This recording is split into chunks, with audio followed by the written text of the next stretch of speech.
Welcome to the 100% distance championship, round 3 China.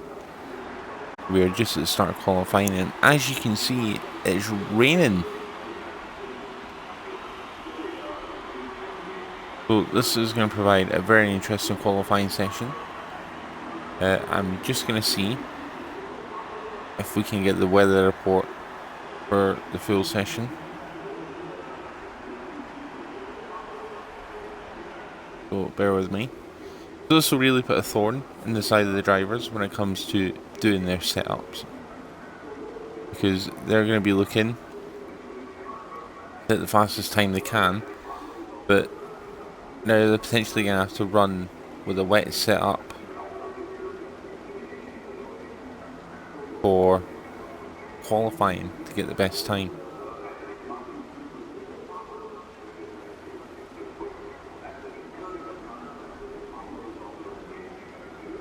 And I've just been informed that the race as well is also going to be late.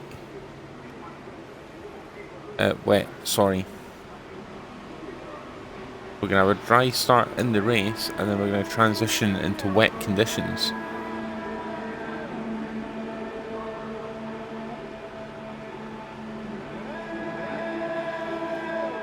So we have a couple of guys going out on track already.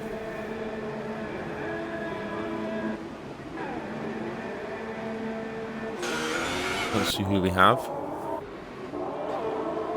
Dizzy Haskell's already out in the Red Bull, Badgersaurus in the Toro Rosso, Prix F1 team in the Force India. Arts Curves out, Hyper Shadow's out. So it's only wet enough for intermediate tyres.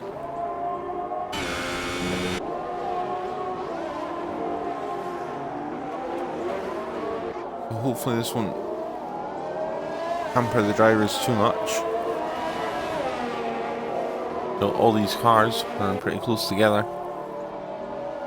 They're going to want to try and spread out before they get the final straight and gear up for their fast laps.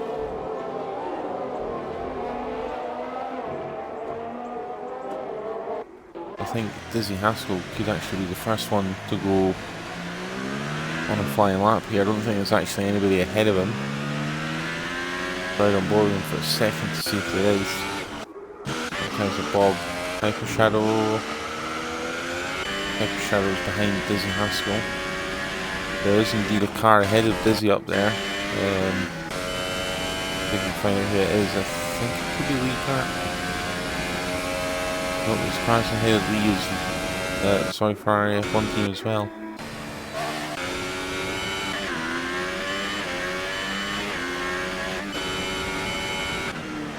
Who's ahead of Dizzy? I can't figure this one out. As Badgersaurus is ahead of Dizzy. So he's going to be the first person to set a time here. So this is an incredibly tricky track in the dry. We've got yellow flags in sector 3, that's probably just someone slowing down though to get a gap for the flying lap. We've got Badgersaurus, he's already coming to the end of sector 1 here. Let's get some detail up for new viewers. We'll go best lap, so we can see who's going to be sitting on pole by the end of the session. So Badgersaurus goes conservative through there. And here as well. He's probably holding right off. You want to try and get the throttle down as much as you can coming through there. Otherwise you're just going to lose a whole heap of time. So it is wet, but you'll still be maximising your use of the throttle to get through there as quickly as you can.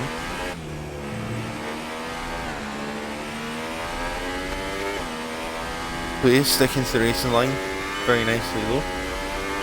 So remember, they won't get the assistance of DRS coming down this back straight or down the start-finish straight because of the wet. So that's going to be all session. So he's going to try and bring it nice and tight here, so he runs just a little bit wide. So we'll lose time that you really stick nice and tight to the apex of that hairpin. clean through the last corner. Go across the line. He will set the fastest time in this session, the 1:45.2. But Dizzy Haskell is right behind him. It looks like Dizzy hasn't set a time. So Ferrari F1 team, Alex Curve goes top with a 1:46.1. Ferrari F1 team goes third with a 1:48.6. Dizzy Haskell was on a flying lap. What's happened to him?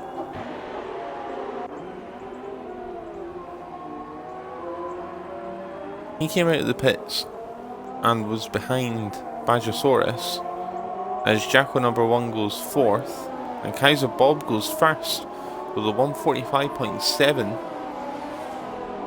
That is almost 4 tenths up from Max Curve. An incredible lap there in the wet from Bob.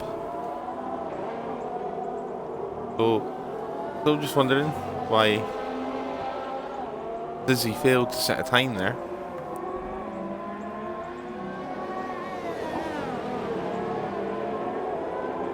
We're gonna have some more guys anyway. Coming around set flying laps, I imagine. Ross PGM could be one of them. But he's not sure he's on an out lap. Let's see what happens here as he goes across the start finish line. Nicely around the last corner. Oh, he just loses the back end of the car a little bit. Oh, that's going to take him way off of his time. Or if he's starting a flying lap here, then that's really giving him a poor start because he's not going to get the full speed on that straight.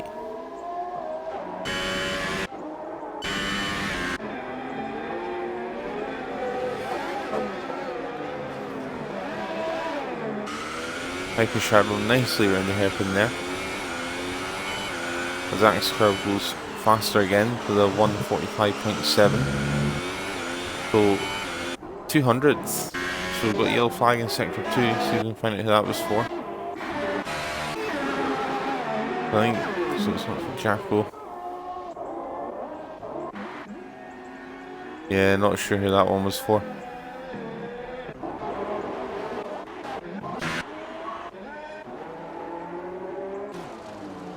So who we got on track? So Dizzy is off track.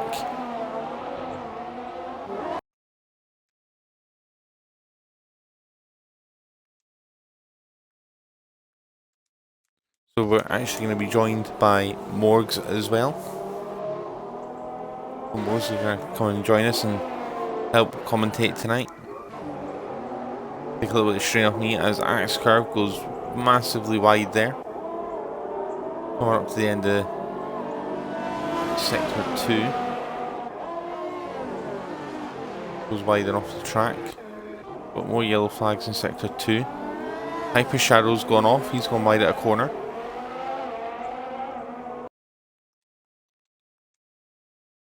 So the guy's really struggling to deal with the wet conditions here.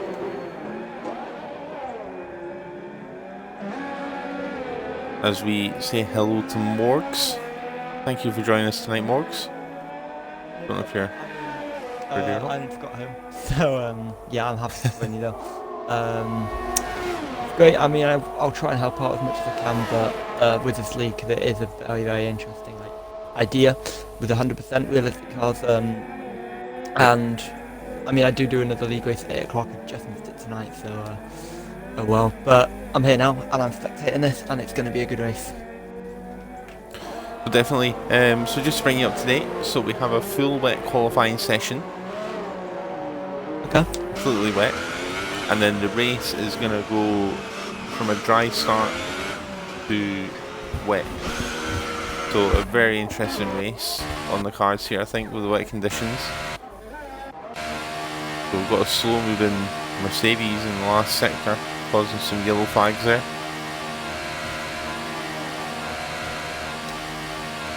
Yep, and that is whole CB. Sure he had that. No, he's not. Yeah, he had that fuel. He's got the red fuel light. He's just stopped, and he's slowly accelerating on full throttle. So they definitely have fuel there. That's going to be treacherous to take that from pits there. It's going to be so slow. Yes, he's only going away now, but he's going 30 miles an hour. So much time in this session as well. Yeah, I'm not sure whether he wants to go again or I mean, there's 8 minutes left, so we need to get back in for a so maybe he'll be fine, but not what he wanted. Here comes Ross, just behind now, in towards the final corner. He sits P12 at the moment. Can that increase? No, it's not, because he's dived into this. He runs wide there, actually, going into the pits, and what used to be the gravel track.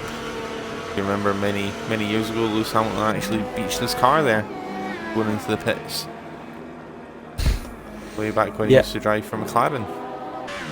Yeah, but there did used to be a gravel track there back then. That's been removed since, of course.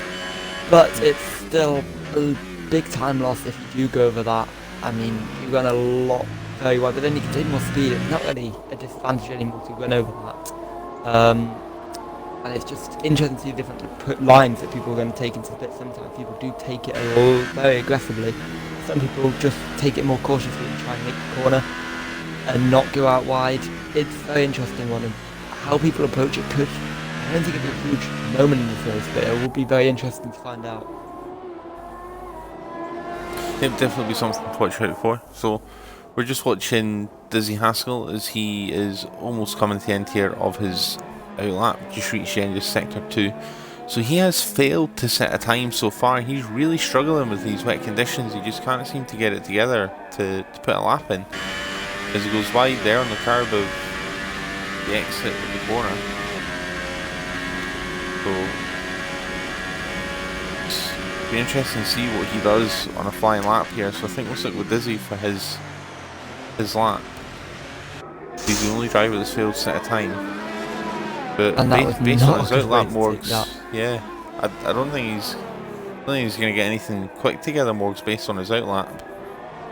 As he that's why overshoots the last corner. In the next lap, well, if he wishes to take it, he will, to be honest, but he's going to go for it. But that's already probably like a half a second lost through that final corner alone. And into turn 1 we go.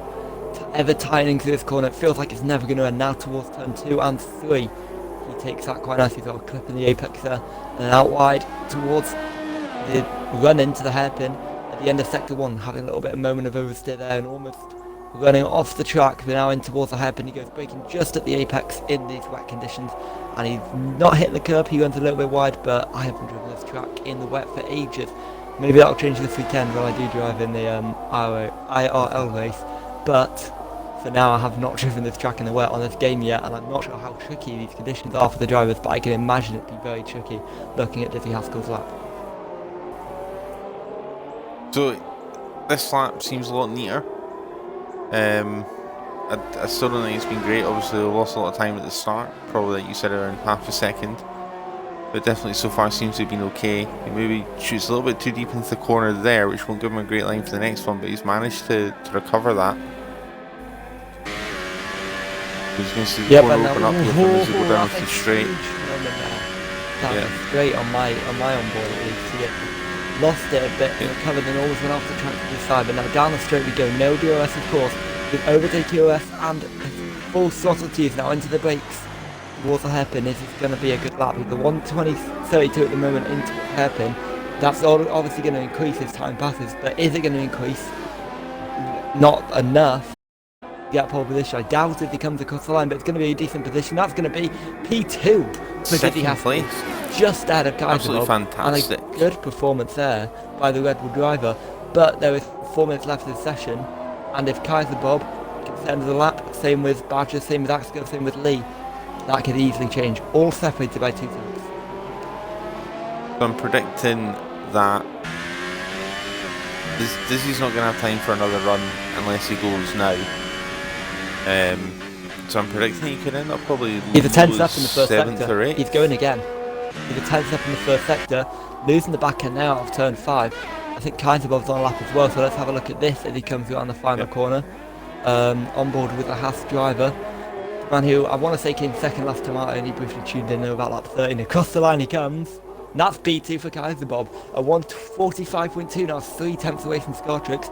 I think he's going to go again. He hasn't switched his engine modes. He hasn't switched his EOS modes. I think he's going to be going for the lap. Alex Gerv, he's getting ready to start a lap. I think Badger, same again. Badgersaurus might be coming to the end of the lap here, I think, maybe. No, he's running 0 ERS, so he's not coming to the end of the lap. And he's going to dive into pits as well. He's almost out of fuel.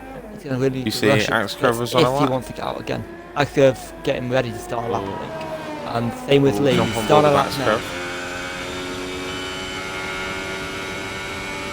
We'll jump between Axe Curve and Lee Pratt here. Oh, Looks and like something the leaves happened of to the time Kaiser being. Bob in the middle sector. He went 15 seconds down and completely ruined his lap there. Not sure what happened to the Red Bull driver, but not ideal for him if he wants to end a lap. Kaiser Bob has backed out of his lap. I think he did set a good first sector. Yeah, he was on par in the first sector.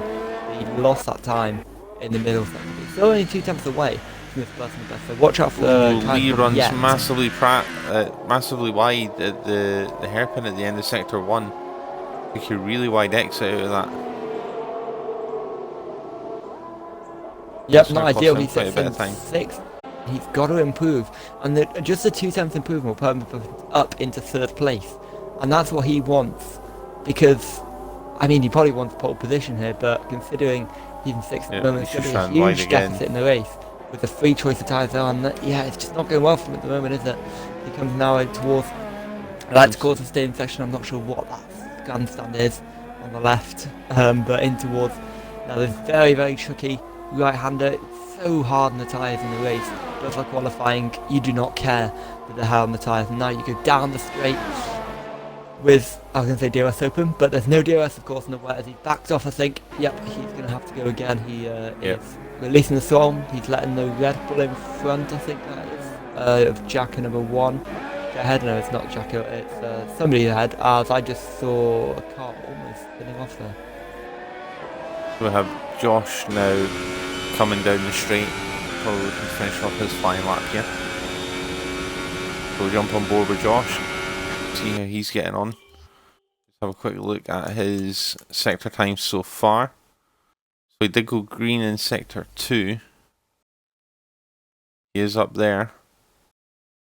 Decent at the moment, isn't it? As he comes around the final corner, he is 7 thousandths down his personal best. He comes around the final corner and towards the line. The sprinter line's on, and it's P3 for Axe Taking Curve, 3rd. but only just at the moment. But Dizzy Haskell and Badgers are in the pits, so they're not going to be able to have an opportunity to improve. So it could well be that this is the pole. Well, this is not pole position. This is the position that actually starts in, but leaves on a lap. Oh, Damien's just spun it as well.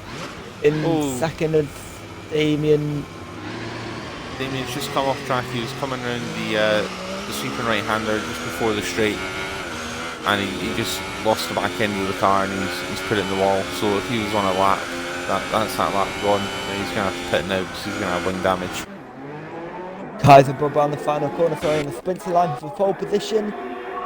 He improves, but it's not enough. If he finishes the qualifying session just as he crosses the line, he probably wants to go for another lap. I think he might well have fuel to do so. But here comes Scartrix, a provisional pole man.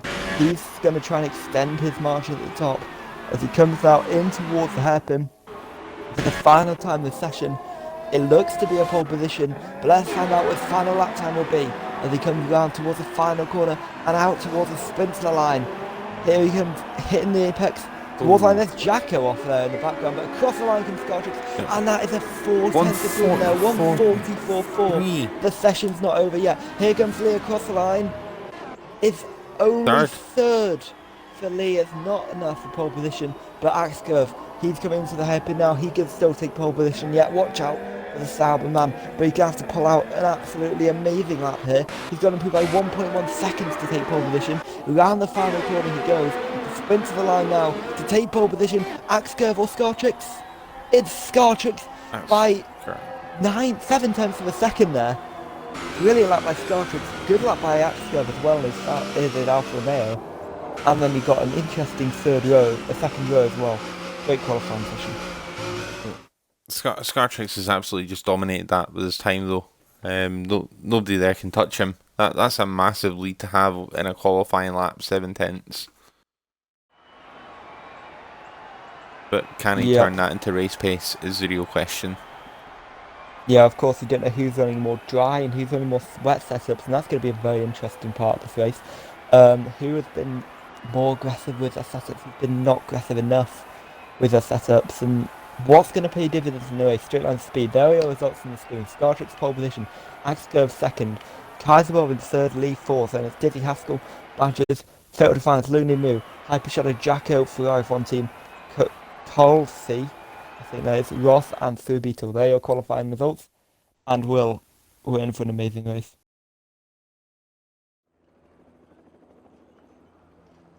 So it's going to be interesting, setup-wise especially, because we are expecting the conditions to transition back to wet from a dry start. So strategy is going to play a massive part in this race as well.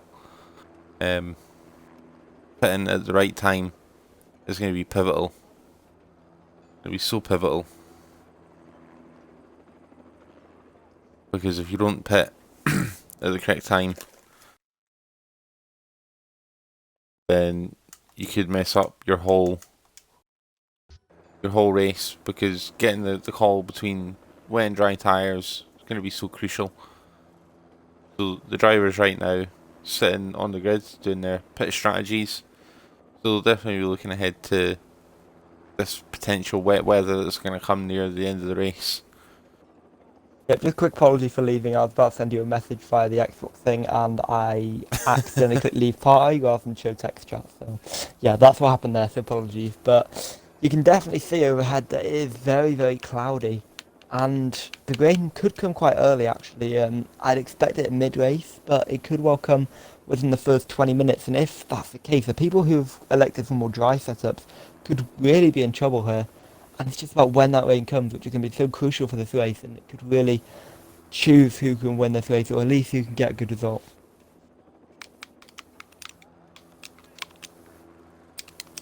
There we go, so the drivers are starting to ready up now. Spent quite a long time on the grid there. So obviously, trying to just perfect these strategies.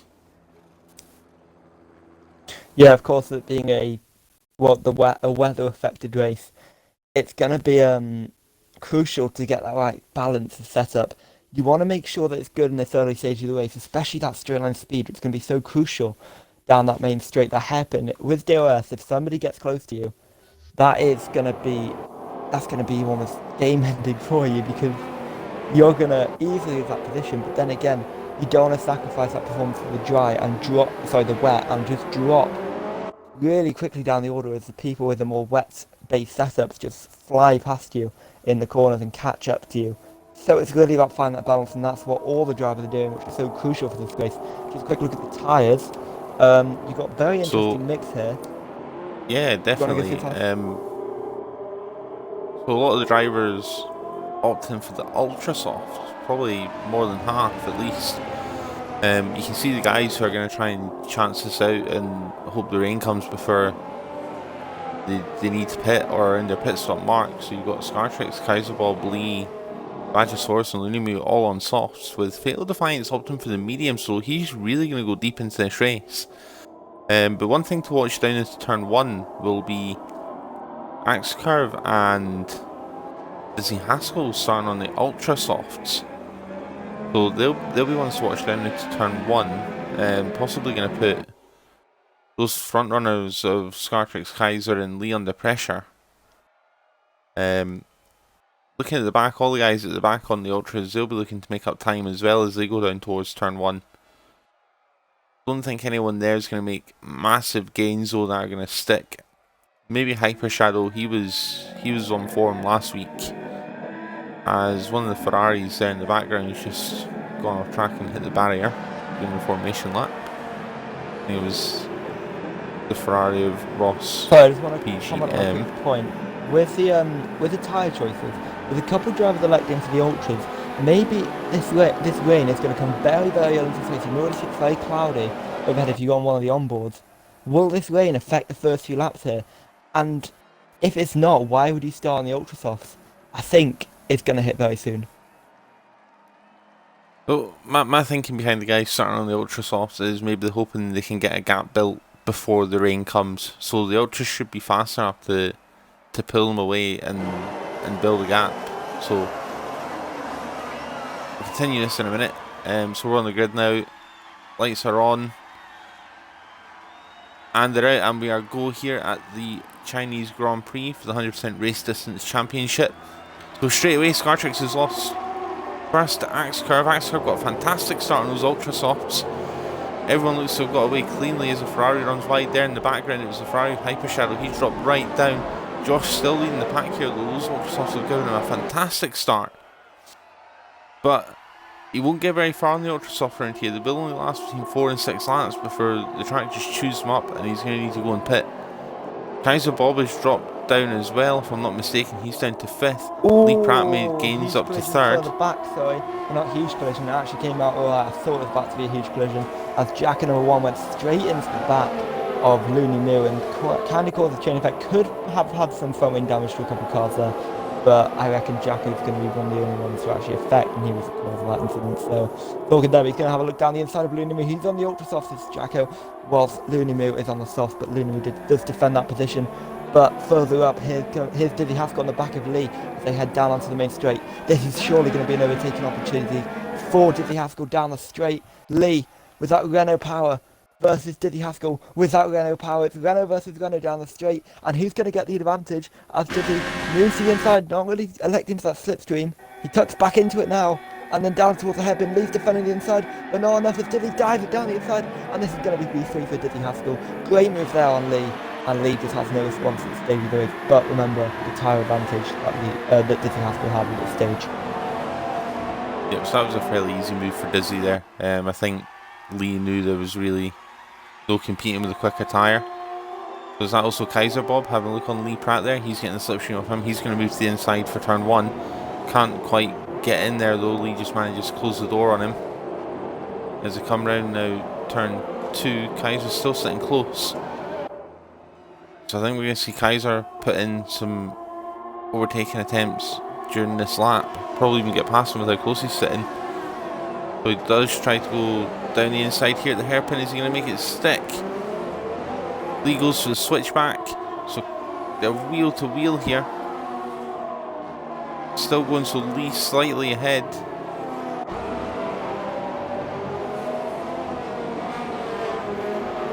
Good hard defending there from Lee, and he's kept the position, it looks like, from Kaiser Bob. Down the straight also, if you look at the back, Dizzy Haskell just gets past Scartrix. Scartrix just let him go. He knows it's not worth a fight, but he's also going to pick up some slipstream down the straight, so potentially a very, very smart move there from the Renault driver at this stage of the race. But we don't have a 1-2 of Axter and Dizzy Haskell. Both on the ultra soft, both going to be very quick at this part of the race, but that's not going to continue for long as the ultra soft begin to wear, or the rain begins to fall. We're not sure which is going to come first, to be honest. The cars still seems to be falling, but here comes Kaiser Bob behind Lee. Lee defends the inside, Kaiser Bob looks on the outside, but it's not enough to make the move, and Lee takes the position as Jacko gets past Badger and Hyper Shadow gets past Looney Mill in the background. So Badgersaurus still fighting away with Jacko here, so he's right on the back of him. He's going to have another look down here to turn 1, getting the slipstream. So the guys will now get DRS because that is us on lap 3 and it's dry. So DRS will now play a part in these overtaking moves down the back straight and down the start-finish straight as of this lap. Badger sticking very close with Jacko here, so he's not giving up on this position. Oh, sorry, I just want to interrupt you here, sorry, because Axe Curve is under pressure here from Dizzy Haskell. Dizzy Haskell's caught up loads in the last sector by about a second, and he's pressurising Axe Curve also this middle sector here, and it looks like he's trying to shape up a move on the Sauber driver. As the Sauber driver runs wide, and it looks like Dizzy's going to have an opportunity. No, he doesn't. He's going to probably wait to down the straight and then go for the move down the long, long back straight, especially with DRS now being enabled. It's lap 3 of this race. As Dizzy runs wide, actually that's not going to be helpful for him, and he's not going to be close enough now to make a move. That's actually putting back into Scartrix a little bit. Scartrix can well make a move now with DRS down the straight, of course. He's not high, he hasn't got in the traction zone. I don't think he's going to pull away for this lap at least. So that will bring Dizzy nice and close to Axe Curve again, so he can maybe look at shaping something up here down into turn 1. Scartrix is now within DRS range on Dizzy though, so this is a battle for first place. That mistake by Dizzy running wide on the corners maybe just brought Scartrix back into this a little bit because it's put him in DRS range, so he's going to be able to use that to keep up with these two at the front. Yep, and with that we're going to power, of course, for two of these cars. So sorry, so we've got Ross front. PGM here right on Coolsey B. So these two battling out, the Ferrari and the Mercedes, should be close to equally matched with the realistic engine power. So it's just going to be a case here of who gets the better runs out the corners. It looks like it's going to be Coolsey B here.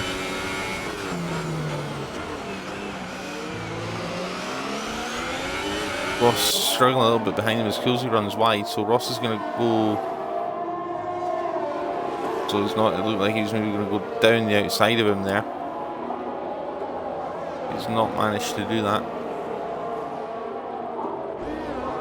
Oh, collision at the front. Sorry, Dizzy Haskell went down the inside of Axcurve, lost his front wing in the a bit of his front wing in the process. Axcurve had a little slide. Dizzy Haskell's now going round the outside of Scartrix, and now he's going to try and take the slipstream. Scartrix back up in second. Gets back past him, and sure enough, Scartrix has the opportunity to take the lead of the race. Axcurve has DRS, Scartrix has DRS, but it's not going to be enough for Axcurve to defend, and Scartrix takes back the lead of this race when he lost it from pole position. But is it going to stay that way with the two ultra-soft runners behind him? But that's Axcurve making a mistake, and Dizzy Haskell getting back past and up into second, and Axcurve has gone from the lead to third place in just 2 corners. So fantastic from Scartrix there to grab the opportunity to stick these guys on the faster tyre. Dizzy Haskell down inside the second place in towards turn 1. Dizzy tries to defend it, but he is not enough, and he has to run off wide. Well, Axcurve has to cut the corner a little bit, but a very clean move there from Axcurve. Made contact. Dizzy did make contact into the back of Axcurve, and he might get a bit more throwing damage, which I saw him make the first time he made contact with Axcurve just a few corners ago. So look, Moggs, this is bringing Kaiser Bob into this as well. So the battling of these guys and the mistakes that they've been making, not only has it put Scartrix into first, but it's put Kaiser Bob right on the back of them as well. So the top 4 only separated by 2.5 seconds now.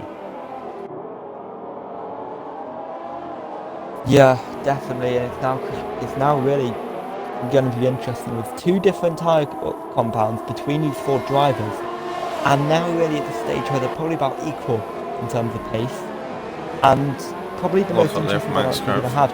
But then with Scartrix, he's really racing Kaiser at the moment. Dizzy makes a mistake, and it looks like Kaiser could make a move here on Dizzy Haskell, but really Scartrix is racing Dizzy Haskell at the moment. Scartrix racing Kaiser Bob at the moment because they're on the same strategies, and it's now just about how much he can pull away and how much the other guys, Axcurve and Dizzy, hold up the Haas driver of Kaiser Bob, and it looks like it's getting very sunny actually, so it's not going to rain at least for the foreseeable future. I think we could see that rain coming much later in the race. I think what it looks like here is the likes of Axcurve and Dizzy have opted for the 2-stop on the basis that the rain's probably going to hit in about the last 5 laps. And as long as it doesn't come down too heavy, then they can maybe just edge out the rest of the race on the dry tyres.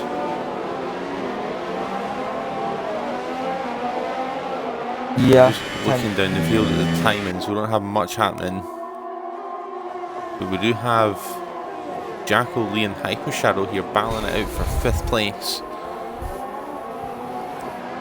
These guys all sitting fairly close on track. So Lee seems to have dropped down quite a bit. He's down in 6th at the moment.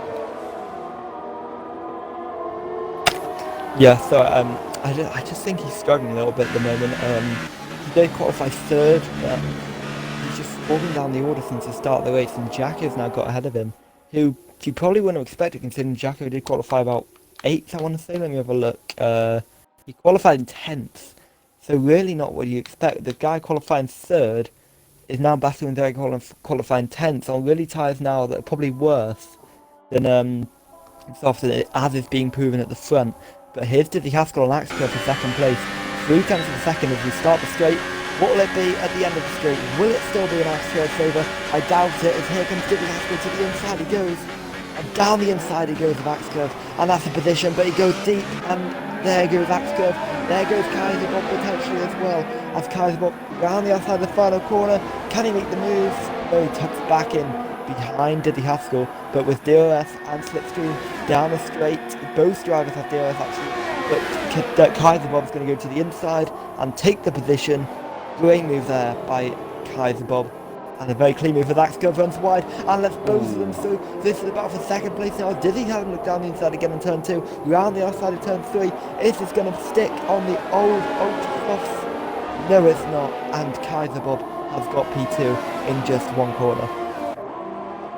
So it seems to me like we're probably in that stage of the race now where the Ultras are really starting to fade off, and they will fade off quick. And this is where the Softs are going to start to come good, which is probably what's helped out Scartrix and Kaiser Bob, not only because their grip will be improving, but because the tyres of Dizzy Haskell and Axcurve are going to be getting worse as they go on and on. Surely these guys have got to look to be pitting within the next sort of 3 to 4 laps and going on a set of harder compound tyres. Yep, and then will they be able to make it? I think it's going to be very difficult now to... Lee Pratt has lost out another position to Hyper Shadow, by the way, while we've been watching that battle up there for second place. I don't think that's going to last long though, looking at the gap as they enter the straight. No DOS for Hyper Shadow, but a definite dose of DOS for Lee runs miles wide. But he does not lose too much time. He's still in the slipstream, Hyper Shadow, he's still in DOS range. The gap's closing massively. The gap's now in favour of Lee Pratt. Is it going to stay that way though as they enter the hairpin? Yes it is. Lee up into 6th place. No, it's not actually. Hyper Shadow makes contact. Wide. As Hyper Shadow goes back out, actually, he gives the permission to Lee, and that is the end of it. It's something a bit that is Axcurve in the Sauber. And what side is he going to go on to? It's the first of the Ultra Soft run of the pit, and it is surely an undercut attempt now, as Dizzy Haskell in the Red Bull. So interesting that he's pitted so early. The only reason can be he's trying to go for the undercut on Dizzy and make some time up on the fresher tyres, because it looks like some of these other guys on the Ultra Softs are going to stay a little bit longer. I think Lee Pratt is already pitted. Let me just get the pit stop information up. Because he was on the softs and he's now shown on the mediums, so Lee Pratt is in the pits now, and he's going to be going on to the medium tyre. I don't think he's been enjoying these tyres. To be honest, Axcurve span it on the exit of turn 3. Out of the pits he goes. Those medium tyres are very difficult to warm up, and Axcurve has proven it as he drops behind Lee now and down into P11 from P9. That's undercut attempt on Dizzy Haskell has been completely ruined. Lee just seems to let Axcurve go there. Not sure why, but he's done that, and Axcurve's back up to 10th as Axcurve now lets Lee go again. Just losing each other time by doing this. I'm not sure what the reasoning it is. Whether they thought they came together, but Lee was on a completely different part of the track. Weird. The only thing I can maybe think is Lee realises that at the moment that's not who he's racing, and rather than holding them both up, he's only just thought he'd let Axcurve go. As Ross PGM is battling here with Looney moving into the hairpin, there's contact there as they both try and go really tight into the hairpin. So Ross is going to get DRS here down the straight. Can he get in the slipstream and make something happen into turn 1? So he's going to have a look, but he can't do it. Both drivers taking quite a wide line there, because Lunamoo takes too much of the curb in my opinion on that one.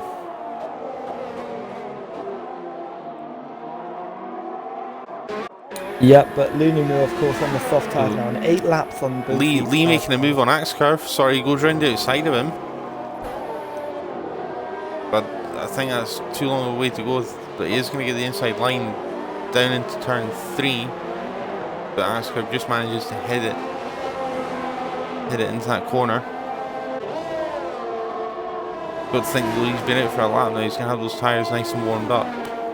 So if Lee's going to do something he's doing now, is he goes down the inside into the hairpin. Axcurve makes a cut back, but Lee keeps the position into the sweeping left-hander. They're going to want to be at full throttle coming through here and through this section as well. They're going to want to slow right down into third gear to take this left. Lee pulling out a little bit of a gap now, so he's pulled out 7/10 on Axcurve, but Axcurve's got a better run out of the corner. He's got right up behind Lee. Watch out for Lee getting a bit slipstream off the car in front as well, so Lee could be able to defend this position. The gap 6/10 they come down straight between Axe Curve and Lee, but Lee could well stay in front just due to the fact he had slipstream in the car in front, which is. Well. So. And I think he was a bit behind in the detection zone, so he doesn't. Yeah, but he is now within a second, so he will get it down the start-finish straight.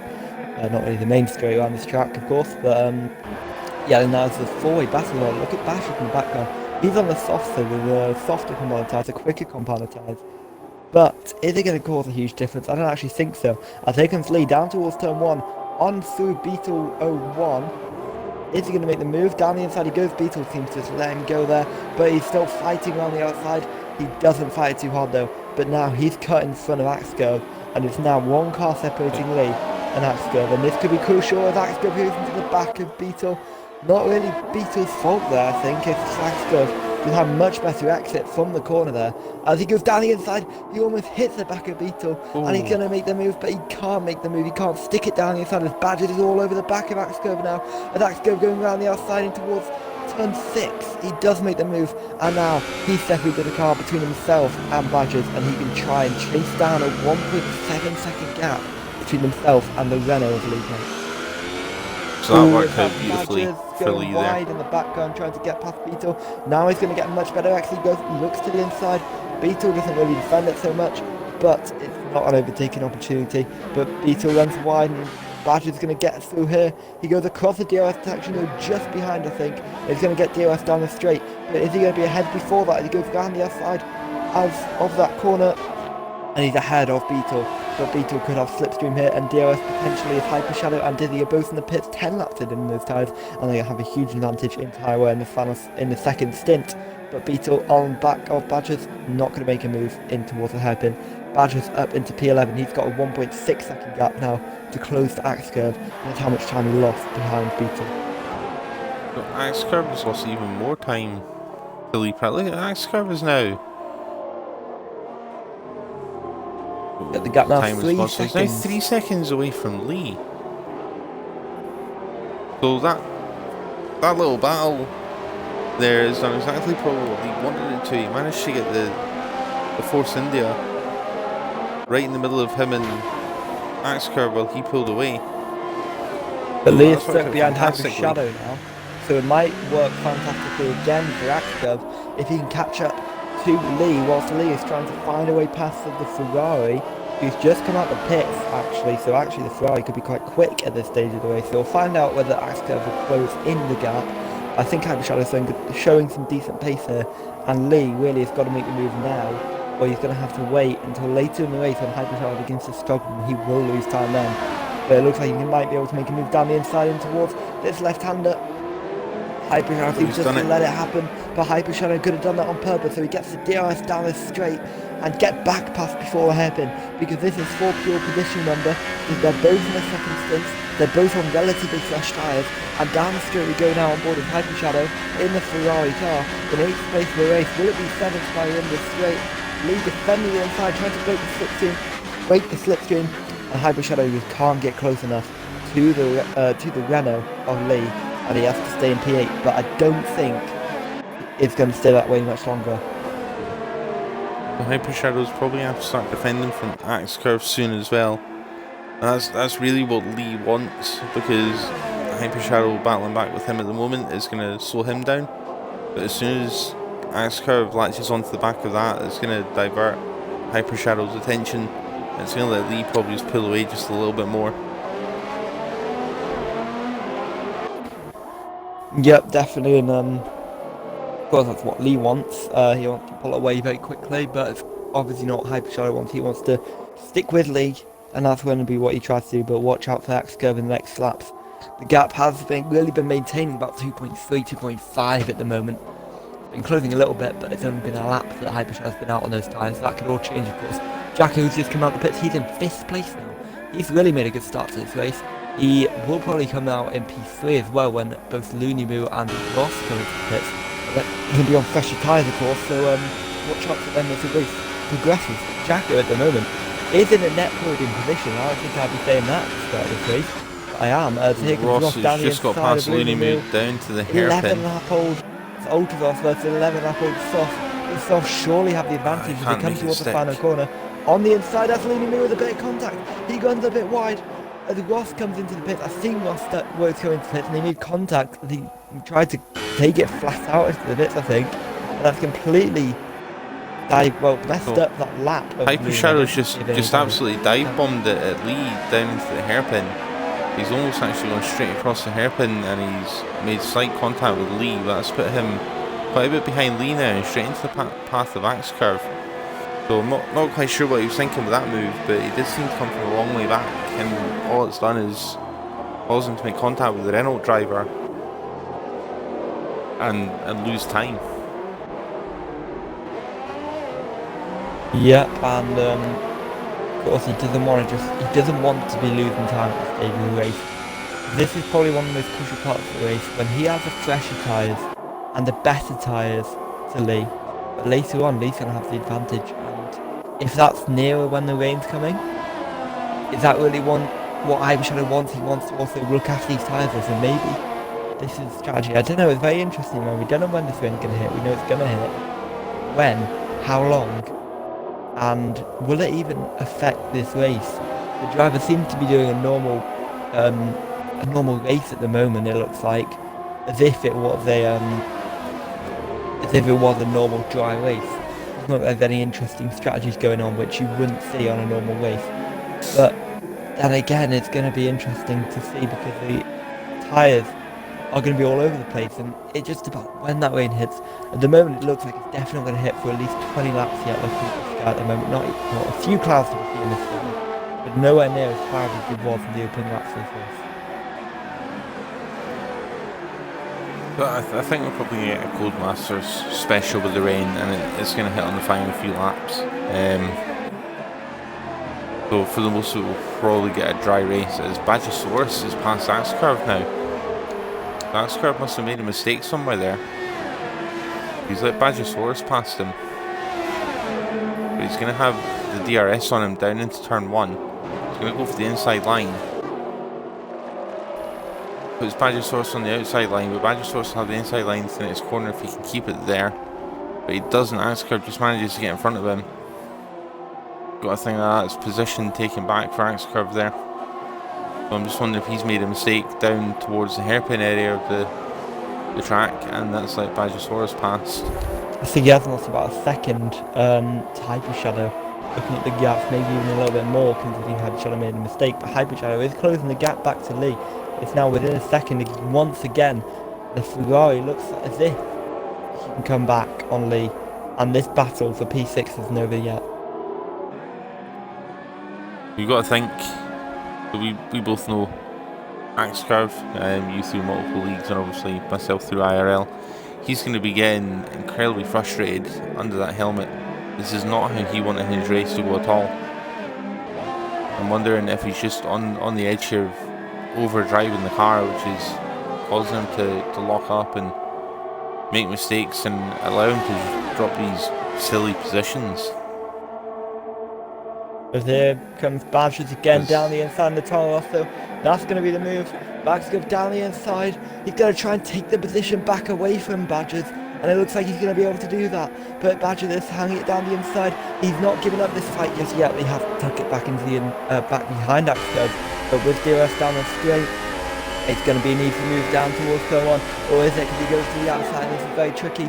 If the cars are side by side, and Badgers is taking P8 away from Axe Curve, and Axe Curve has to drop down to P9. He's run wide. He's now under pressure from Ross. Axe Curve trying to go down the inside, as Badgers does run a little bit wide there into this turn 1. Definitely not how Axe Curve's seen his afternoon playing out.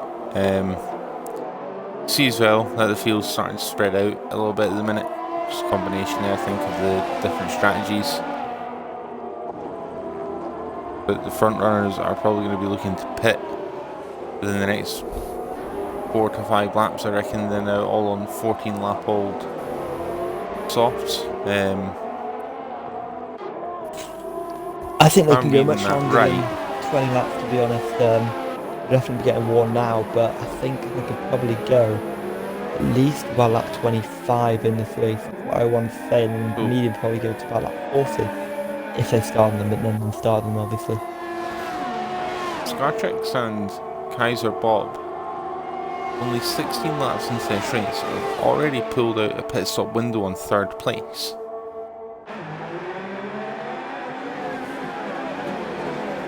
Bit quick. And they're only on the 1 stop. Yeah, I know it is pretty crazy at the moment. But then again, when they do pit, they're gonna be not too far ahead of Jacko. Well, Kaiser won't be too far ahead. It'll be about a few seconds, so it's not as dire as it looks in terms of the fact they're just too quick. It's just the way that it looks at the moment. It just looks like, I think it's just Looney struggling. Obviously, even the McLaren, it's a bit slower than Kaiser Bob and Scartrix, and also no offense to Looney, but I don't think he's as quick at the front two on pure pace. So that's why he's definitely not sticking with them. Sticking with them, very, very difficult to do anyway, because Scartrix and Well, Defiance Bob has gone are off very, track, very that's quick. what the yellow flags are. Oh, virtual safety car. Oh, so where's Scartrix? He's coming towards the final corner now. He can still pit. He doesn't. Will Kaiser do the opposite then, since he's got the opportunity?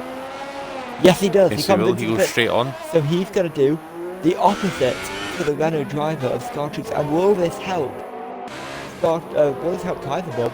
And will this provide advantage to the Haas driver into the pit? Because what tyres are they going to run to? I would imagine the medium tyres. The green flags are enabled, so that's not going to be a huge game, but it's going to be a gain of quite a few seconds, I reckon. And into pit he comes. As another set of the yellow marked soft compound tyres going onto Kaiser Bob's car, and he's going to be quick over the next 2 laps. And will it be quick enough to potentially take the race lead here? But Scartrix now surely has to do something to cover that off. This will be an interesting one to watch over the next couple of laps. Just something to note for the VSC there, which I think was caused by Fatal Defiance going off track in sector 2. So Hyper Shadow actually got himself really, really close to Lee. Looked like he was going to make the overtake, and then went massively, massively deep into turn 1.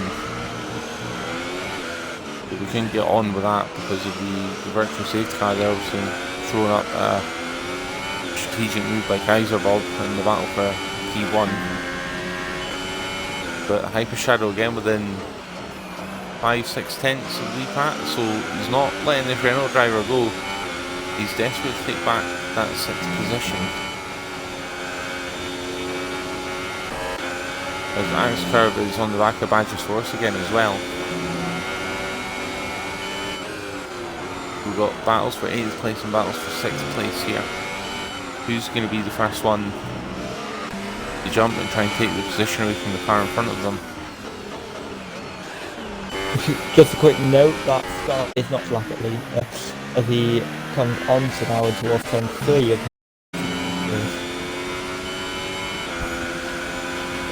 He must be feeling pretty confident on those softs still. I feel like he's got a lot of grip and time left in them. As Hyper Shadow's going to try and go down the inside. Nope, he thought better of it in the end. Obviously didn't want a repeat of only 2-3 laps ago where he just threw the car in there and lost a lot of time. He's lost time at the last corner as well. Didn't get a great run out of that.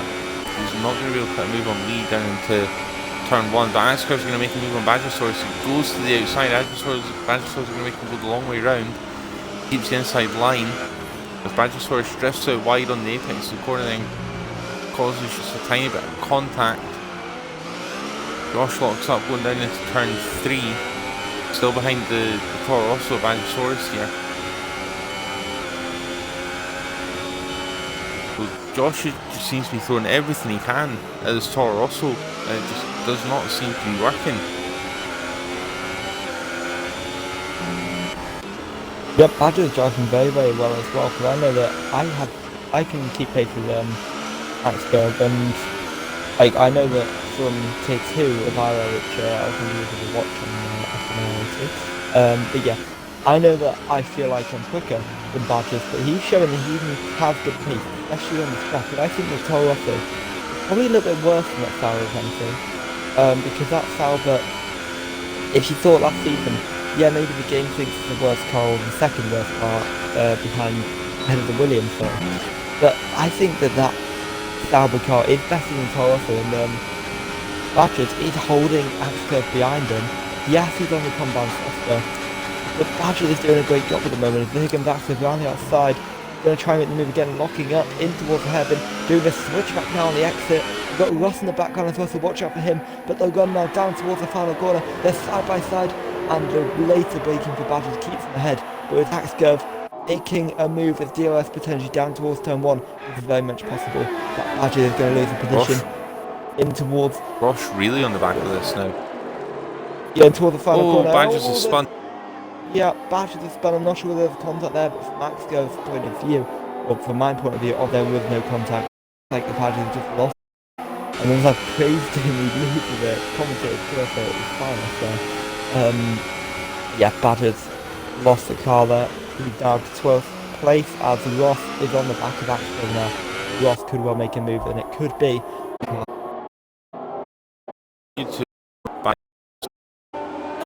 Close in the final.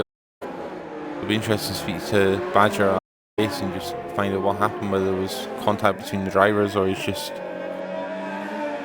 done too much into the corner and lost the back end. So Ross is going to get DRS here as they come down the straight. He's getting the slipstream as well. He's going to get nice and close to the back at the Sauber. He's going to take the inside line. I'm surprised Josh didn't move off. He is going to get ahead of Josh. Josh going back. Back to switch back, and he's just ended up cutting over most of the corner and making contact with the Ferrari. Didn't really need to be doing that. Ross is going to force him down the outside, but he's going to try and go down the inside. He does it. Keeps Ross on the outside. So Axel takes the inside line for this corner and takes that position back off Ross PGM. But yellow flag for sector 2, so you can find out he's in the wall. He's had a brilliant race so far, but he's now it looks like he's almost completely ruined. He's not going again. Gives me the moment to collect his thoughts there, but that's going to leave him 5 or 10. He's down to 10 as Scartrix the race leader pits, and the gap was 23.2 as they go into pits. Will that stay the same? Well, I won't stay the same, but will it stay in Scartrix's favour as the X? He's been monitoring that gap though. I think he comes out just in front with the freshest tyres possible. Let's find out as he leaves the pits. Kaiser around the final corner. Kaiser was coming in the straight. He's not going to get in front of him. It looks like he's very close. Scartrix going to keep the berg on the fresher, warmer tyres at least, not fresher. In towards turn 1 he goes.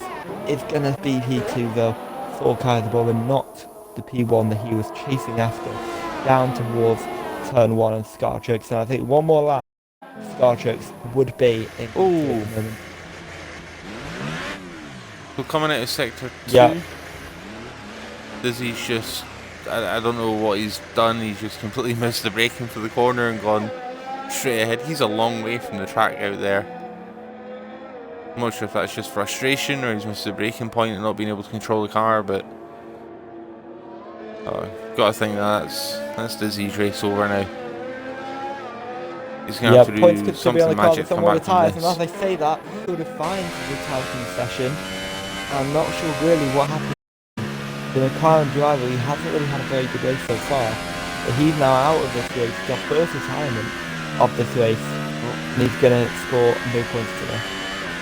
He's right on board with Dizzy, so he's halfway down the straight, he's put it in the wall, so he's coming to the deal, and then maybe about 200 yards after that, he's in the wall on the right hand side.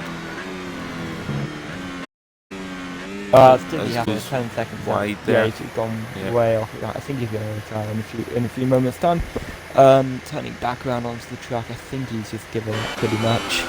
I mean, if you're giving up, the best thing to do in the race is on to the intermediates and just mess around as long as you don't take any of it. Just try and survive as long as you can on the mediums. Not mediums, intermediates. That's what I do sometimes. As long as I do looking at the battle here for first place. We've got Kaiser Bob now sitting just 5/10 off the back of that Renault Scartrix. So Scartrix still with the benefit of the fresher tyres. Oh, Axel spun it! Oh, that was close. I was on board with Jimmy Haskell, like, just stopping the exit, the hairpin. I just saw Axel light up those rear tyres. It did a half spin there. I think it just might go over the coast, which could completely ruin the session, but it really doesn't. Yeah, but Axel completely let the rear tyres to the half spin there, luckily saved it, and they've already caught right back up to Gross. I think that Gross is now beginning to struggle compared to Axel, and Axel is going to make the move very soon. He's going to set up the right track. So, per Dizzy Haskell has just received a 5-second stop and go penalty for speeding in the pit lane as he's gone in to get his front wing changed. Would you mind taking a look at Dizzy's collective penalties logs? You see what he's managed to rack up in the last lap. So, all the incidents on lap 20, you've got fatal defiance, you've got Dizzy Haskell corner getting a 10-second penalty, and then a stop go for speeding in the pit lane. Let's see if he puts it on the penalty back to start the race. So, in the race, he's picked up, yeah, he's got 2 warnings as well, so if he's corner gets, he's going to get another one. As here comes Lee, actually down the inside of Lumineer, just got onto that 4P4, goes the Renault driver ahead of Lumineer, and that looks like he's going to make the position up on the one stopping Lumineer in the McLaren car. His teammates at the race is Lumineer, but he's got out of this fight as he's coming back on Lee with DRS on the Renault driver, but he's not going to make the move down to his turn down, he's just a little too far back. Kaiser Bob maybe dropping back just a little bit from Scartrix now. That Renault definitely is further away than it did last time. Now a little look as Axcurve gets past Ross PGM. Is Ross going to look to maybe move back though?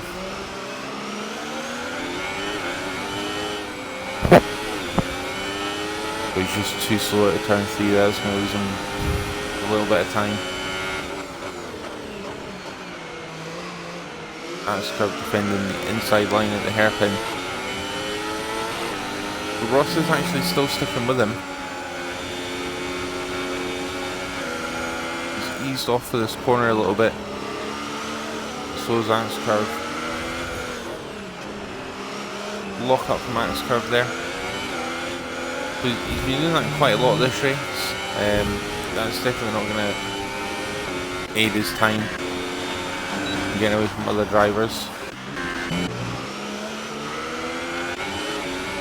Ross will get the DRS here again as he come down the back straight. Just had a little look there because he noticed that in the intervals Kaiser Bob was gaining on Scartrix, but that was just through DRS down the main straight. Look at the gain Ross is making on that Sauber there. So he's going to have that overtake done nice and easy way before the hairpin. Axcurve trying to go down the inside again, taking a big chunk out of the hairpin. So he's going to need to watch, or he could be penalised after the race by the stewards for some of the switchbacks he's trying to make on that hairpin. I mean, I didn't watch. Oh, hold on, I'll just wait until actually he's down the inside of the Ross in towards turn 1, and that's the move being made. But yeah, what I was going to say. I didn't watch that thing I'm watching the lead, but why would he be penalised for doing switchbacks?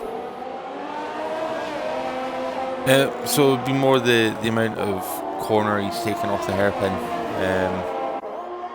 It seems more or less from the view that he's going over it rather than round it. Then again, I'm not sure if the game is picking up on that, because if the game's not picking up on that, then there's not really much that the stewards can do. Well, actually, I've had yellow flags in sector 3. One penalty as well. But Dizzy's off at the hairpin again.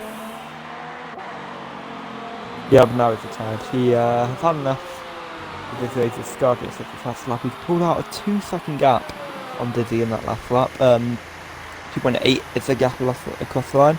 You've got 2 seconds in that lap alone. I think Dizzy's really dropping back now. Either Scarface is pushing, or or Kaiser Bob is struggling.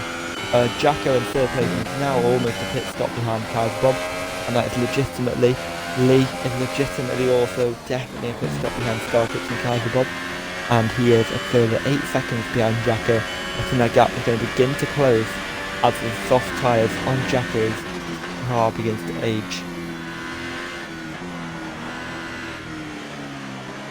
So I'm wondering, so how long has Lee had those tyres on for? 17 laps already. He pitted quite early on, so Lee's not going to get to the end of the race. But he is going to be able to pit for quicker tyres here again soon. He's probably going to go back onto the soft when these guys are going to be looking at jumping on the mediums perhaps. Yep. Potentially, it's going to be very, very interesting all these strategies at the moment. There's still no rain in sight. If you look at the sky, not even a cloud really. There's one cloud in front of, well, my onboard is started anyway. One little bit of cloud, but there's not really anything at the moment that looks too. Oh, Ascar spun! It. So he just got out of shape going around that corner and the back end slipped away from him. And he almost got collected by the front end of that Ferrari of Ross PGM. And that's brought this has brought Badgersaurus back into play again. Yeah, Badgersaurus ended up quite a few seconds down the road after the turn 1 incident where he spun off track. He was about 6 seconds behind as Ross comfortably gets past that Sauber with straight line speed. And Badgersaurus looking to make a move now on Axe Curve down the inside towards the hairpin. He's not going to be able to do it. He had a look, but he doesn't think he can make it stick there. He's going to stay behind him for just now as they come around the final corner. Axe Curve and Badgersaurus are going to get DRS as Axe Curve picks up a 3-second time penalty from multiple warnings. Axe Curve's going to go down the outside of Ross PGM. I think that Badgersaurus is just going to watch this and see what he can pick off at the end of this battle.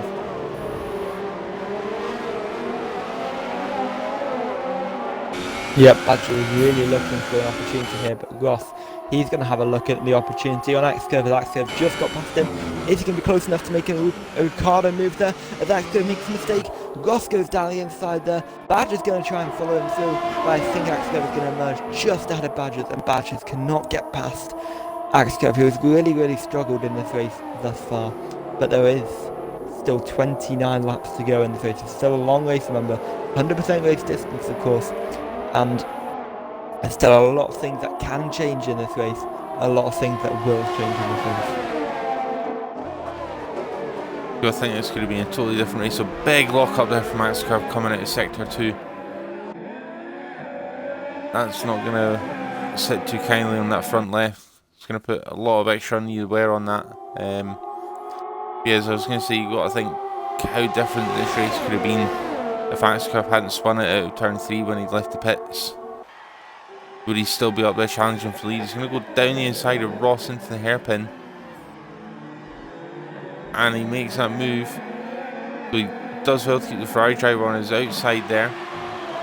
Badgersaurus is now going to shape up on the Ferrari coming down towards turn 1. They're all going to get DRS again. Apart from Axe Curve, so Axe Curve isn't going to have to defend. Ross is too busy defending from Badger. He might have to defend now though, as he makes a mistake, runs a little bit wide. Ross could have danced down the inside and just had that little bit extra speed and turning in that car. But he didn't, and he couldn't make the move as Axe Curve makes a mistake. But Axe Curve is really struggling on those medium tyres. He's got 2 soft runners behind him, but now those mediums should be quicker than the softs, and he should be pulling away very easily as there goes Badger almost into the back of Ross. Axe Curve makes another mistake like he did last lap, and this could well be a position lost. It is 1-2 Ross potentially as they make contact down towards turn 6. But Ross, he has to tuck it back in behind Axe Curve then, and he's going to try and have to make a move he's going to have to try and make a move somewhere else. We've got to admit, this has been fantastic battling from these 3 all evening. They've all been on the top of their game. We've got yellow flags in sector 1. That is. And it's cleared now. Don't see anything, yeah. yeah. Find out what that was. So we'll jump back on board with Axe Curve and Ross and Badger, because this is the closest battle on track. Looney Moon now, only 4 seconds down the road, coming to the view at the back of the screen there. Ross has got past Axe Curve again. Ooh! Badger's Ascar having to trying make to a switch massive back. avoiding action there onto the locking up car of Axcurve as Badger's And he's lost lots received of a that penalty ahead. for that. Yeah, if he doesn't get any more warnings, which he probably will considering the length of the race, he will submit that. But here comes Axcurve on Ross now, down towards turn 1. He goes to the inside, to the outside he goes. It's a long way around. He's really struggled on the outside though all day. But he does a switch back potentially. No, he can't. Ross defends that very, very well. Just looking like the door's open, but just closing the gap enough so that Axcurve just can't get through. And Axcurve has to stay in P7, and now hopefully Ross can pull away for his sake, because he's really being held up by this battle. He's almost fallen a pit stop behind the car in front, which is his teammate, and that's Hyper Shadow. Definitely. So I was going to say something. So Axcurve always favours that outside line for making the overtaking move into turn 1, but when he's defending, he'll defend the inside line. It would be interesting to see what would happen if Axcurve tried to make one of these moves going on the inside line, because the door was definitely left open for him there to do so that time. But he still opted for the outside. I'm wondering if he was to try a different approach and go up the inside, he can be able to make one of these moves sticks out of turn 1 into turn 2 and 3 and maybe get a better run out the corner.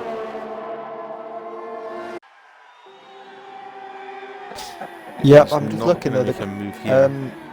You have a look at some of the onboard cameras, you can definitely see there's more clouds. I know I like going excited about rain, but yeah, there is definitely clouds forming now, and essentially 15 laps you could see some rain. That's my prediction anyway, for that 44 I'm saying coming. And Axcurve, he's having a look now on Ross again.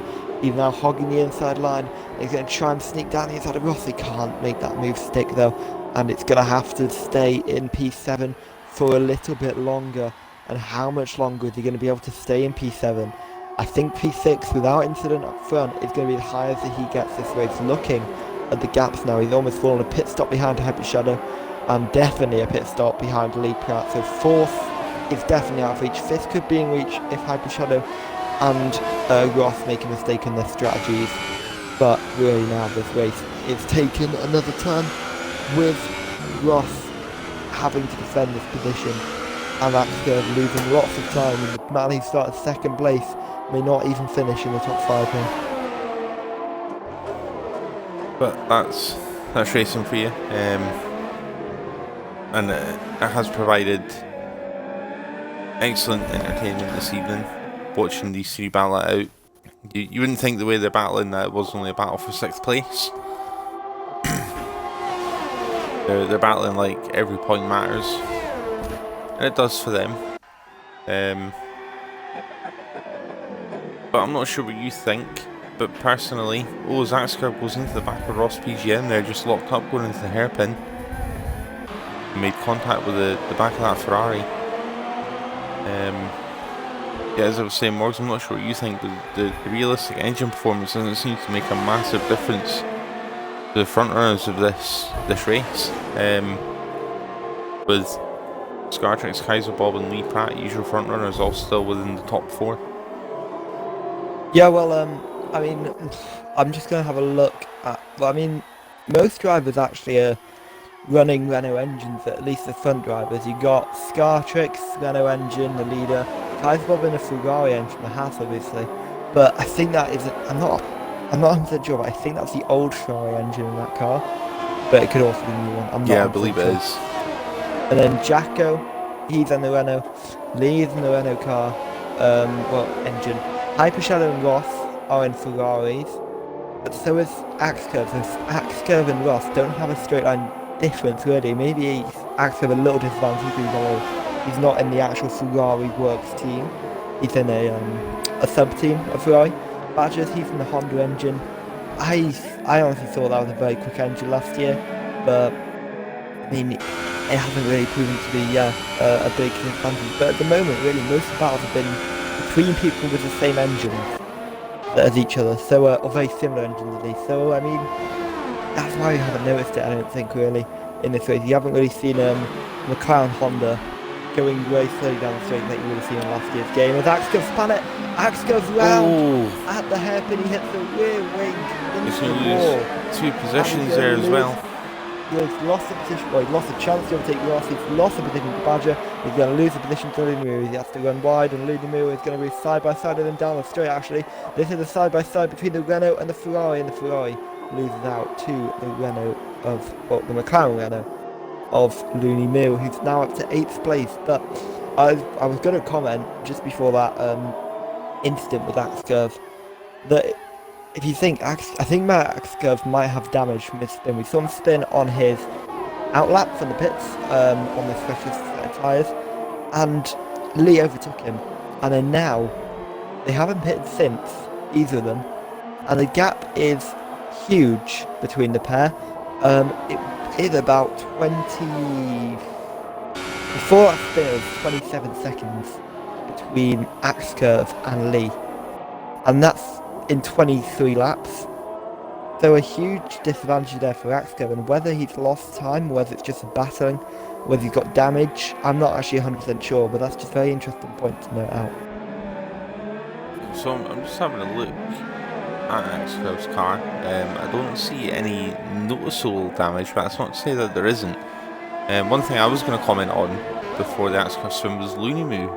He's managed to come from 4 or 5 seconds down the road here to be right on the back of Badgersaurus. He's going to look to make a move here now down into the hairpin.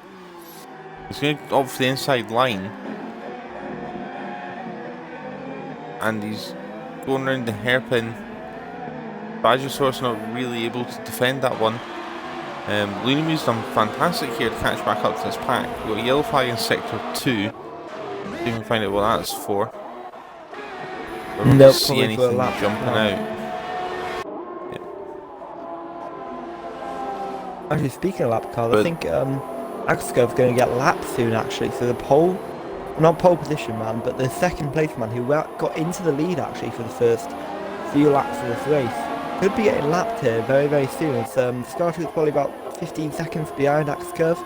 Maybe not in the next couple laps, but definitely in the next 10 or so laps at this pace Axe Curve and Scartrix are showing at the moment. That's interesting. I don't think I've ever actually seen Axe Curve be so far off the pace, so it definitely got to think that there's something with the car that he's just not feeling comfortable with this evening. After the incident when he came out of the pits. As he goes wide on the corner and loses the back end of the car there. That's going to lose him even more time. And he spun again. And now he's doing bonus. So he gets going again, but now that cuts Scarfield within probably a few seconds really of Axe Curve. He's gone very, very wide. I think this is going to be race over soon for Axe Curve. I think he's going to be at risk of not scoring today because Ferrari Fontaine is not too far behind. I think looks like he's just trying to wobble the car into a wall there. He's trying to... He's in the points. Why is he doing this? He's in the points. He's beaten Ferrari Fontaine now out the race. He's in the I believe this is going to be his last 100% race anyway, but I mean I'm not sure why he would do that. If you don't want to race just anyway, come you past should the just come in hairpin. and do the inters, like I said, just banter around with the intermediates, and then when it gets wet, go on the drive. As long as you just get out of the way of all that cars, it works. Oh, Kaiser Bob in. That's going to put the Mercedes of Coolsby back into the points now. So he's going to take one more point from Mercedes.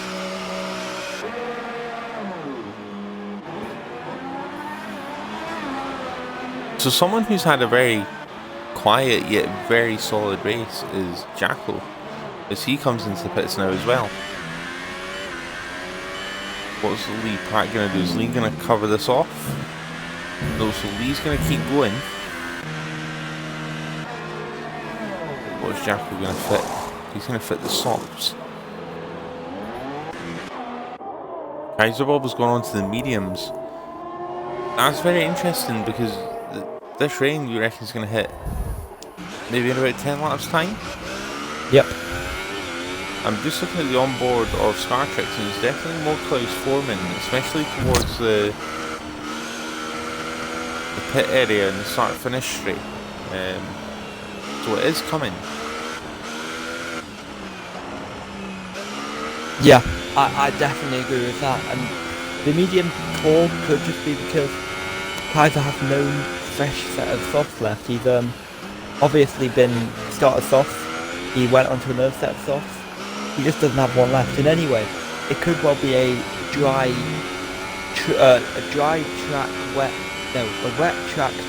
tyres finish, which does sometimes happen in this game. And maybe Kaiser's just covering all ground here. And he'll probably still be faster at this stage of the race, fresh medium compared to 14 lap odds soft. I would probably prefer the mediums in terms of on that pace at least, at this stage of the race, because yeah, so I'd expect that gap to close now and Kaiser Bob potentially get the undercut, but Star Trek had it all covered last time out. He pitted when he knew the gap was right, he created his research, and he came out just in front of the Haas driver.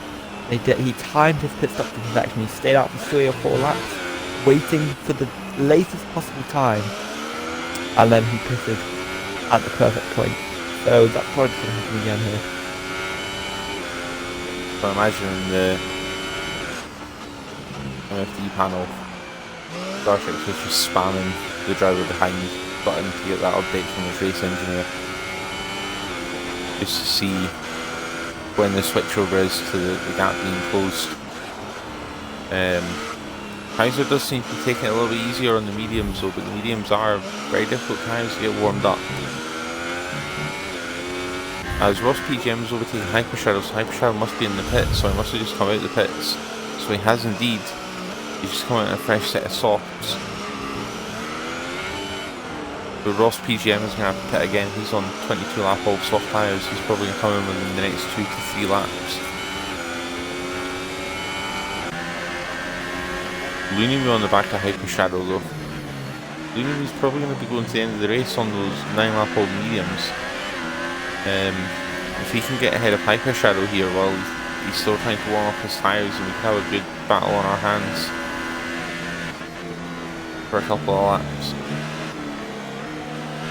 Yeah, a lot of potential.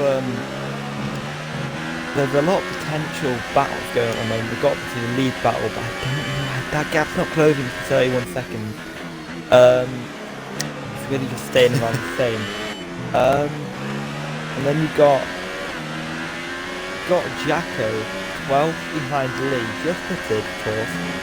That gap could close rapidly. I'm not sure whether Lee's going to try and hang out to the race. He did try and hang out for as long as possible. That is possible because obviously the range is a threat and it could hit not in the next 5 laps but any time after that, I think. As then we also got Hyper Shadow, he's closing in on Ross. He's on fresh tyres, but team orders could come into play there. We know what Ferrari are like. Lee. No dig there intended. Oh yeah. I thought you were walking at the track and the track not funny. Anyway, No, I've seen that as well, yeah. Badger is trying the undercut attempt on Looney Moo. I think he's 31 behind now, but it's going to be quite tricky to get close there. But yeah, let's see what the Ferrari boys do. They play the team order. So I know these two have been working pretty closely together, so I fully imagine that Damien is going to be saying to Ross any minute right now, Ross, I'm faster than you. Well, Charles the player in 5th place, and Sebastian Vettel in 6th place. Will this switch around like expected to? Because Ferrari like team orders. Oh, Damien spun. Manages to hold on. Just wonder though if Ross is going to tell him to check again in 2 laps. Yeah. I mean, if it was falling behind the shadow, Vettel, he almost spanned the car. Kind of characteristic there. So let's not do that so I don't get Hyper Shadow. Don't jinx him. Yeah. Ferrari F1 team is tense off of Coolsby as he makes that overtake. Ferrari F1 team now up into the points, but he is on really new soft tyres. Coolsby probably getting to the end of the life of those mediums at 28 laps, so I don't think there's been much in terms of a battle here. Feels like he's probably going to have to look at pitting very, very soon. And just getting fresher tyres to get him to the end and seal that 10th place. Because the last thing he wants is to make a mistake. Oh, Vettel goes around the outside. Yep, I literally just jumped onto that there. So it seems to be that there's no team orders here at the minute. Yeah, at the moment though, the gap's 4 tenths, and it's pretty much what last time out.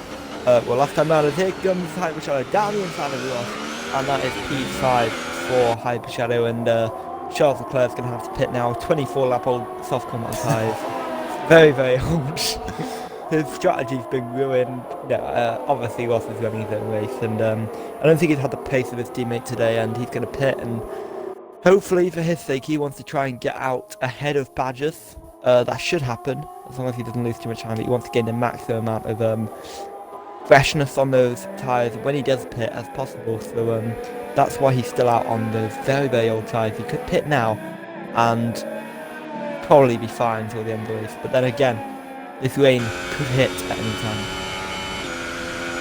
So being honest, I'm not sure why the Ferraris did battle there and why Damien maybe didn't call faster car over their party chat. Because all that's happened now is Ross has slowed Damien down. It's put Lunimu onto the back of Ross, who's now going to jump him during this next round of pit stops. What probably wasn't great for either driver there to be battling, really. Probably made Damien push his brand new tyres a little bit harder than he wanted to in the first couple of laps there.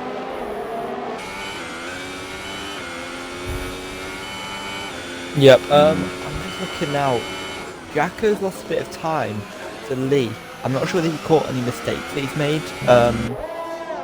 He's lost a bit of time to Lee over the last few laps, and he's on the soft combat tyre. He should be closing that gap, not having it opened out. And I mean, he doesn't want to fall at risk of Lee pitting onto fresh compound tyres and then coming out of this race dominant victor. And at least if this rain hits, he wants to get as close as he possibly can to Lee, that he can still have a chance at the end of the race, but he needs to close that gap again. He can't allow mistakes which allow Lee to pull the gap.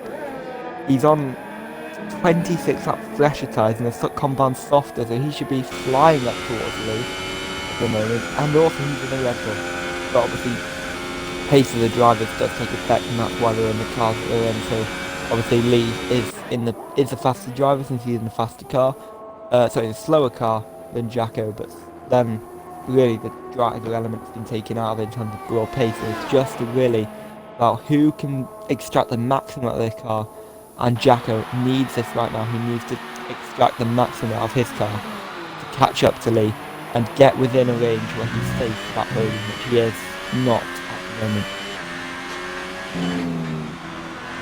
It'll be interesting to see what happens when he goes on the first pit stop. Jacko has gained about 6 tenths on the last lap. It's gone from 12.2 down to 11.6, 11.7 now, 11.4. So Jacko's starting to close the gap again. I'm wondering if Lee's made a mistake, because Jacko's gained quite a bit of time. He's gained about a second in this race, what would have been a few corners. So I'm wondering if Lee's made a small mistake.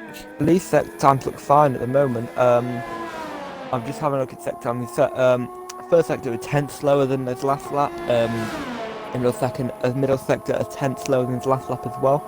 So sector times are fine for Jacko though. Let's have a look. He's set personal best first sector by a long way. He lost 2.5 seconds though in the first sector of last lap, so he did make a mistake. And also he's gained another 4 tenths of his last lap in the middle sector as well. So he is on a good lap at the moment. He's beginning to rampage that charge back towards Lee. And how long can Lee hold on to these tyres? These tyres must be getting very, very old at the moment, and he must be beginning to struggle. Just right on board Lee, see if you can see the condition of those front tyres. So one of the slower corners, I don't think we're going to be able to. The softs definitely sound like they're starting to kick in a work for Jacko, With Lee dropping off, maybe it is time for him to go in and try and cover off this potential attack that's coming from Jacko. If he was to go in now, get a fresh set of soft tyres on, or maybe even... I don't think he could push it at this pace for enough time to get a set of ultras on for the end. If I was Lee right about now, I would be thinking of pitting in the next 2 laps to get sauce on to try and make some ground back on Jacko. Yeah, but then again, I would probably, personally, I would say stay out now. He's 9.5 seconds ahead. The rain could hit at any moment, looking at the sky. I said lap 43? 44, no, I said 44. That could happen, looking at the sky at the moment. I said 15 laps on lap 29, and it looks like that's about to come true. If you look at the sky right now, tyres above... But it's looking very grey up there. But so Lee needs to really stay out now and hope he can be in P3 when it becomes intermediate conditions, and it could become intermediate conditions in just a few laps time. It's not raining as of yet, but it could rain at almost any moment now. Any moment this rain will hit, any moment the track condition will change, and any moment this race is blown wide open up and down the field. Anybody can win this, and it's going to be an absolute thriller in the last 15 laps. Unfortunately, and as much as I hate to say it, we do need something to spice this race up a little bit now. The cars all really spread out now coming into the last 15-16 laps of this race. It's called rain. Rain is going to spice this race up. We hope the rain's going to spice this race up. So Jacko, though, is now only 8.2 seconds behind Lee. Yeah, but that's closing, but... Is it closing quick Force enough? India or through Beetle in front of him there though, or is it Ferrari F1 team? So Jacko's going to have to move past the lapped car. It is Ferrari F1 team costing too much time. Jacko. But yeah, Jacko's got to make the advantage of these dry tyres, because when it comes home to wet tyres, he's not going to have an advantage anymore. And it all comes down to raw pace between the two drivers, Lee and Jacko. I mean, I say that the rain's going to spice the race actually, but the rain's so predictable in this game in terms of it's going to rain for 20 minutes, it's going to become these conditions when they're disabled, that you can't really have many spice up races. It's just like a leveler really, and then you see who's quick in the wet, that can spice it up. But to be honest, it's not like real life in terms of how races on the F1 game affect the real race. And personally, I think they need to change the game somehow. Personally, this is just my opinion. I think there needs to be some sort of percentage chance, like they do in real life. You see at the start of real life races, oh, there's a 50% chance of rain for this race. They should introduce that to the F1 games, so that people put on setups that could be designed for the wet and it doesn't rain. It could backfire for them. People could think that the rain's going to carry on for ages, and it turns out it stops because the weather forecast got it wrong. I think that the rain's too predictable in this game, and that kind of could kill this race.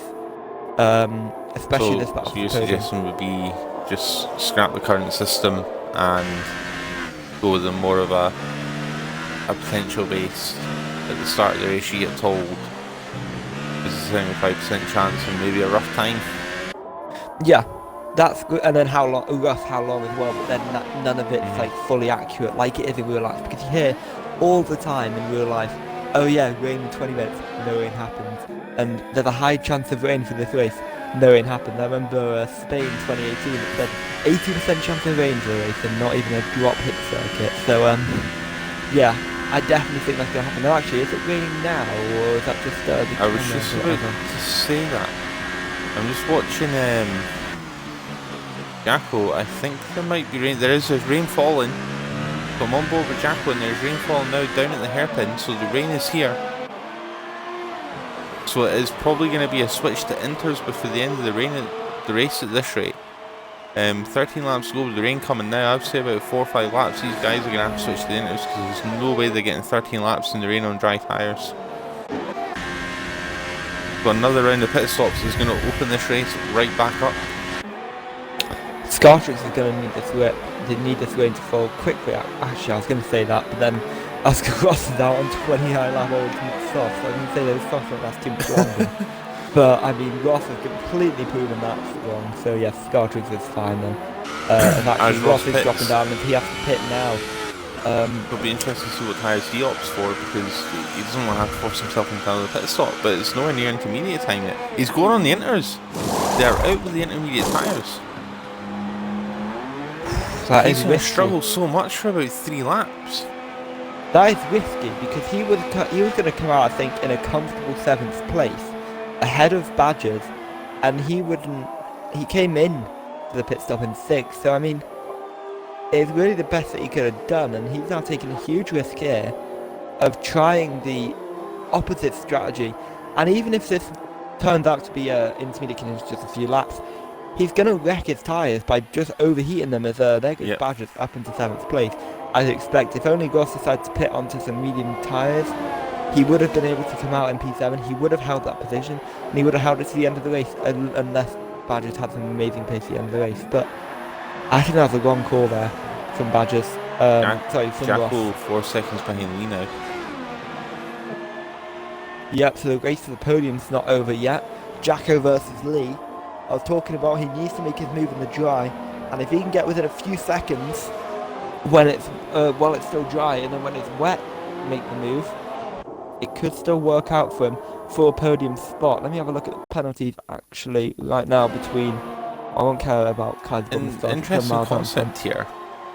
With Jack on the new tyres, he might cope better with the changing track conditions than Lee, so Lee's going to lose grip a lot faster. Could Jacko potentially stay out and do another lap on the dry tyres and get a sort of overcut on Lee?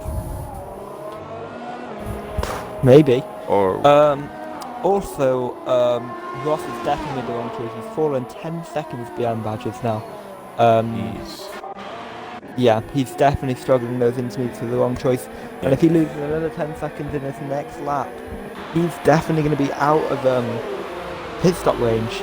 And it looks like Badgers. He's committing to another lap. But it looks like Badgers have got the opportunity here to get P7, which looked like it was out of the question a few moments ago when the rain began to fall. You can see the track just starting to get really damp now. Not heavy rain, it is only light rain. But with the next sort of half a lap to a lap, it's probably going to get to that greasy stage where it's just quite slidey but not wet enough for the intermediates yet. Jacko closing down Lee nicely here, 2.5 seconds behind him. This is going to be an interesting battle for 3rd place here. Right then, it's probably going to go down to the last lap, or whoever the better wet driver is. Yep, and who is the better wet driver? Obviously, that Red Bull's got a very good chassis compared to the Renault, so that's instantly an advantage. You always see that the Red Bull's one of the quickest cars in the wet, but then it's the 3rd best car in the dry and probably the best or the 2nd best in the wet. But again, we didn't really see that last season. In some wet qualifying, we did see them get poles, so I mean, I'm not sure about that one, but yeah, the Red Bull has one of the best chassis, and they definitely close the gap to the top 2 teams in the wet conditions. And Lee in the Renault might well fall victim to a better Red Bull at the end of this race. That Red Bull of Jacko has been quick all race here, and it looks like potentially he's going to become even better as the rain begins to fall here in Shanghai. With Jacko again just massively closing down. That was 2.5 seconds at the start of that lap. He's now 1.1 seconds off the back of that Renault.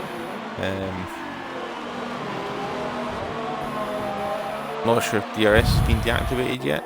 Yes, it has, because Jacko's not getting it unless he's maybe just out of range. I think he was still just when it out crosses of the the detection range, point. Because everyone would gather to pits at this point if they were disabled, and Ross would be not losing a million seconds a lap to Badgers. He's out of a pit stop range now, so his obviously for anyone watching who's inexperienced with the game, little lesson.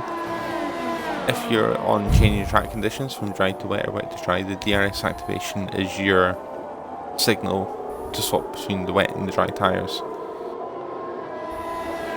That is Really the best time to do it. If that DRS disabled occurs when you're in the pits, if you've pitted at the perfect time, it'd be like in the middle of your pit stop. It's the perfect time that you've pitted at, and yeah, it's just like a well-known fact. But then it's sometimes worth the risk to pit when you think it's about to be disabled, like trying to anticipate that, because then you can really gain a lap if that DRS disabled is done quickly. And you can get a lot of time in your rivals, and you could see Jacko do something similar, or Lee do something similar, in that all-important battle for third place. Also, Jacko has an extra penalty to Lee, which is something crucial for this race. Jacko's had a fantastic run at that corner. DRS is still activated. Jacko's going to get it here. It's going to give him the edge going down into the hairpin. Looks like an easy move. It's done. But is Lee going to fight back into the hairpin? No, he doesn't, and he has to stay in P4. Jacko has now got to pull away his lead round. Oh, Lee spun. Lee hit the wall, and it's knocked out he's taking his front wing off as well. Out of the running for third place here in the Chinese Grand Prix for IRL. As there goes Ferrari team unlapping himself, and here comes Lee into the pits. What tyre is he going to fit though? So he's still got the DRS showing up in the bottom right on the last lap, so I think it's still not ready for the inters. But is Lee going to take that risk, or is he going to play it safe? He'll come out in 5th place most likely behind Tiger Shadow. Let's see what tyres they have. He's gone on the inters. Lee's on the inters. He's going to come out behind Tiger Shadow on the intermediate tyres. Looney Moo is coming around the hairpin now. It actually looks pretty wet now, offline. So well, this could be a good choice from Lee. As Looney Moo dives into the pits also. So I think he's going to anticipate that DRS being disabled. If you look offline now, or online, it's definitely wet. But Ross is still struggling. He's probably overheated his tyres. And Lee is struggling Scartrex is actually about to lap Lee. teammate on teammate lapping. Lee's just going to probably let teammate go. Yep, and he does so. Scartrex begins lap 48 in the lead, 42nd out, so a dominating performance. He won last time out in Bahrain, and it looks like it's going to be another dominating performance here in Shanghai. Oh, it's the exit out the pits there of Looney Moo looking to catch Badgersaurus off. I think Looney Moo's maybe got the pit assist on. Just kind of threw him out the pits into the path of Badgersaurus. Yep, luckily there was no collision between the two drivers, and Badgersaurus has now got the chance to get past Looney Moo. Obviously, DRS is not yet enabled, as we haven't seen anything on our screens from race control. So, theoretically, the slicks is still a bit better than the intermediates, so we could well see a move being made from Badgersaurus. The 12 lap old mediums compared to a fresh inters in very similar conditions. I would probably want to be on the intermediates, considering also it's about to become an intermediate dominant track, and if you are on the flicks and if you Ferrari F1 team going really wide in turn 1 there. That's got to be down to the wet track, so he's starting to struggle. So I think we are very close now to the switchover point. Yep, Jacko's also drivers showing on inters. Jacko's going on inters. The lead's coming on the final corner now. He should get ahead of Hyper Shadow, but he's a long way behind Jacko now. Jacko has pretty much got an easy third now, as long as he doesn't put it in the wall. Scartrex, race leader in the pits as well. He's got 46 seconds of advantage to Kaiserbull. Make sure he doesn't do anything stupid now. He could go onto the wets at the moment, the full wets, and win this race probably. Kaiserbull. I would agree with that. You see his fuel light flashing up in there. It's he's pretty much on the borderline with fuel, but he'll definitely be able to save during these dry conditions, or also during these wet conditions. Usually it's much better to have it lean through the corners because you want a much better exit. And yeah, it's going to cause an interesting dynamic in terms of the fuel, but I'm pretty sure you'll be safe. You're going to have to make this fuel. Kaiser Bob into the pits, yellow flag, sector 1, sector 2. We have the Ferrari Hyper Shadow is off track there. Sorry, I'm not sure what he's doing. That is down in that's stadium. It's a stadium section. Yeah. I'm just going to call it that. It's not because nobody ever sits there, but it is a stadium section to me, so deal with it. Yeah, but Ferrari F1 team, he's not going to lose any positions because the next car behind is, I can never say his name, Coolsy, saying too fast. Coolsy B. Coolsy B, yeah, I'll just call him that. Coolsy, yeah, he will probably be able to stay in P10 when Ferrari pits. He doesn't want to, of course. He wants to get that 9th place with extra points. It'll be all crucial, especially in the lower part of the championship battles. And it looks like Coolsey's going to have to sit and hope he can do the undercut on Ferrari F1 team. He did just pit onto the intermediates, by the way. So he is on the correct side for these conditions, I think. I'm not actually so sure if DRS is enabled, but it'd be hard to imagine now looking at the track. I haven't seen any signals though to say that it has been disabled. I'm not sure if we get the notification for it, do we? For DRS being enabled and disabled. I've seen it before, but then last time I had it, I didn't see it, and it just turned out to be disabled, and we were shocked. So yeah, I'm not sure. Well, we'll see. We'll see. 3BL is still out on the soft tires. He's a trooper. Not sure. I'm not sure if he's an AI or if he's just handling these conditions incredibly well. Yeah, he doesn't look like he's struggling too much. Yeah, he's a minute and 25 seconds behind Ferrari F1 team with teammate. But yeah, definitely not an AI movement he just made that, but he doesn't look like to be struggling. He looks like the car's maintaining well. Oh well. Had a huge moment and lost the car there, but yeah, it looks like to be quite secure into the track. He's spinning it for another lap. Well, he's got nothing to lose. He's in 10th place anyway, so. Well, I mean, technically, he's in line to get the bonus point for the fastest lap outside top 10 that we run. Wait, he's the fastest lap of the race? No, so it said the fastest lap of the race for outside the top 10. Okay, so he says 39.6. As he's the only driver. He's the only driver outside of the top 10. So it looks like Lee Pratt's had a moment in the last corner there. Yellow flag showing in sector 3, and he's really slow pulling away. Yellow flag in sector 2. Not sure who that's for. That's going to be for Ross PGM. Probably because he has destroyed his tyres going on far too early.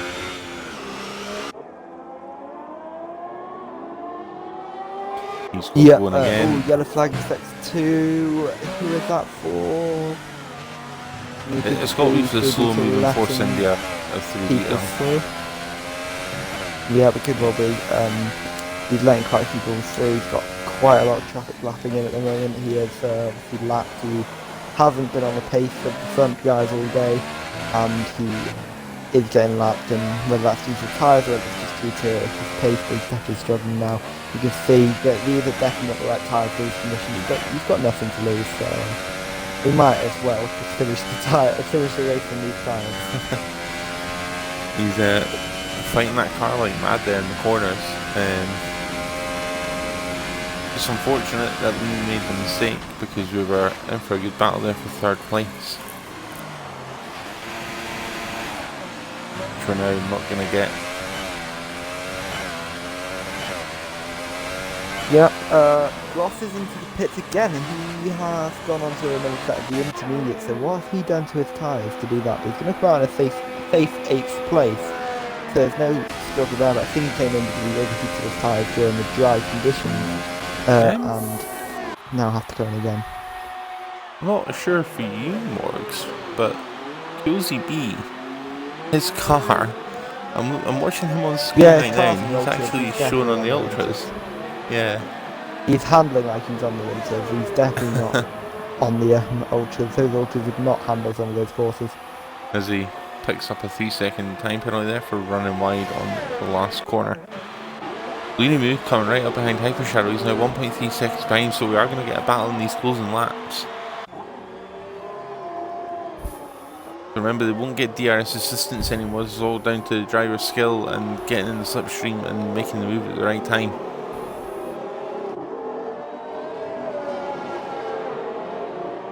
So not quite close enough yet to make the move. Probably just going to spend the rest of the lap getting as close as he can and maybe shaping it up. Hyper Shadow just does not look comfortable in these wet conditions at all though.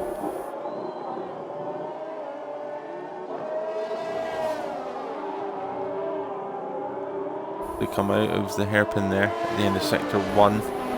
They're in the fast left-hander, they're not going to get as much speed through here now in the wet conditions. Oh! Looney Moo. Oh, damn it. Time Shadow's gone off. And that's let Looney Moo through. So that was made very easy for Looney Moo there. He didn't have to sit there and worry about where and how he was going to get past that Ferrari. The Ferrari made that job so much easier for him.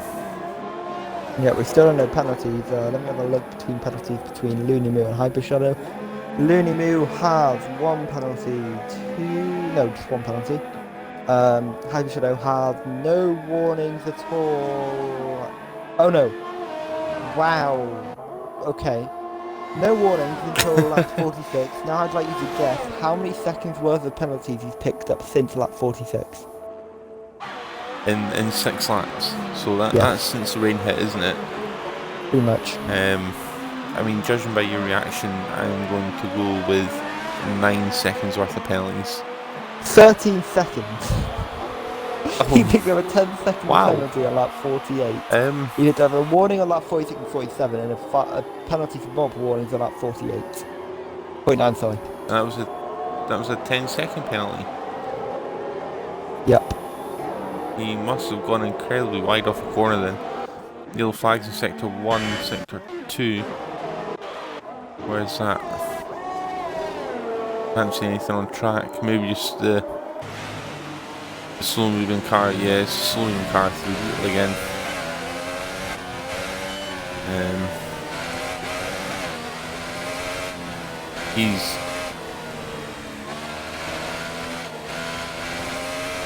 I'm just kind of speechless at this. Got to admire his efforts though for staying out on the softs for this long. He's probably going to finish about 3 laps down. Yeah, this hasn't worked. I mean, but this race has worked massively for our race leader, Scartrix. Everything's fallen into his favour. Yeah. And he is now pretty much on an easy cruise to the finish. Yes, it's in the wet. It's never an easy drive in the wet, but it's all set up for him to win this race now. He's got 3 laps after this one of just driving around this Chinese circuit. He's got 48 seconds to lose. He can go onto the wet tyres, he can go onto the dry tyres, he can still win this race no matter what, pretty much as it stands.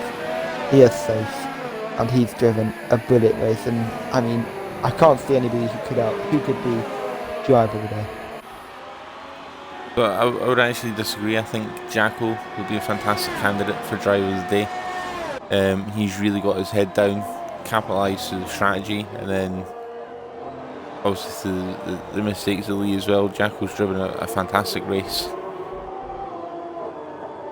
Yeah, he has driven a fantastic race, to be honest. Definitely he has. As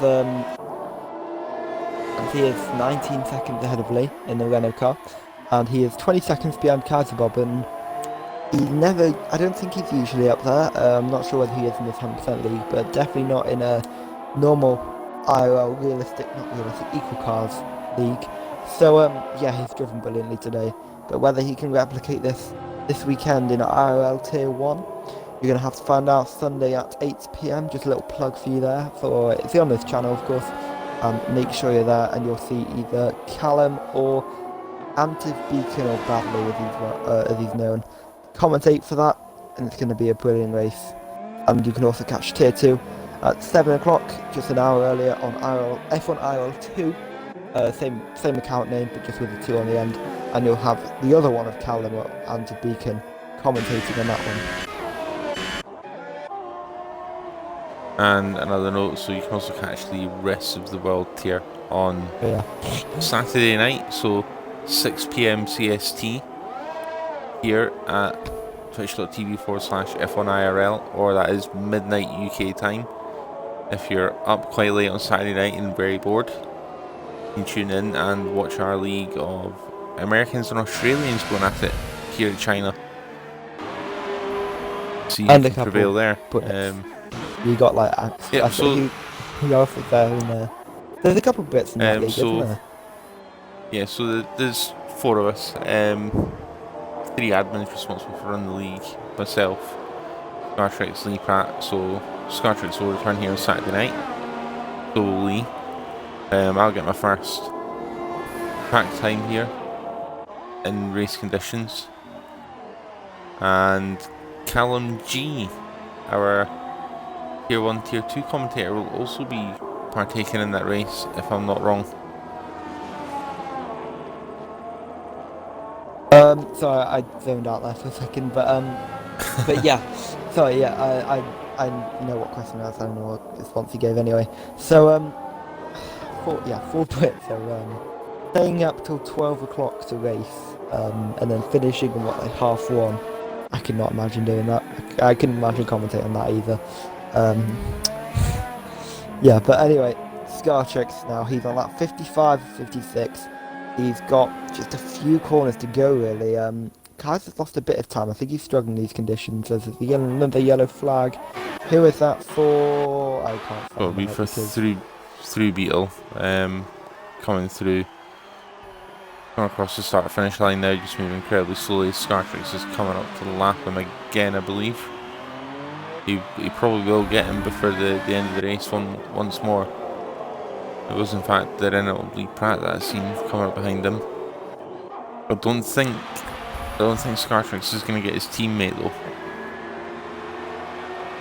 Yep, teammate obviously is on intermediate tyres, so I don't think he's going to struggle. Yeah. As there goes Beetle off the track.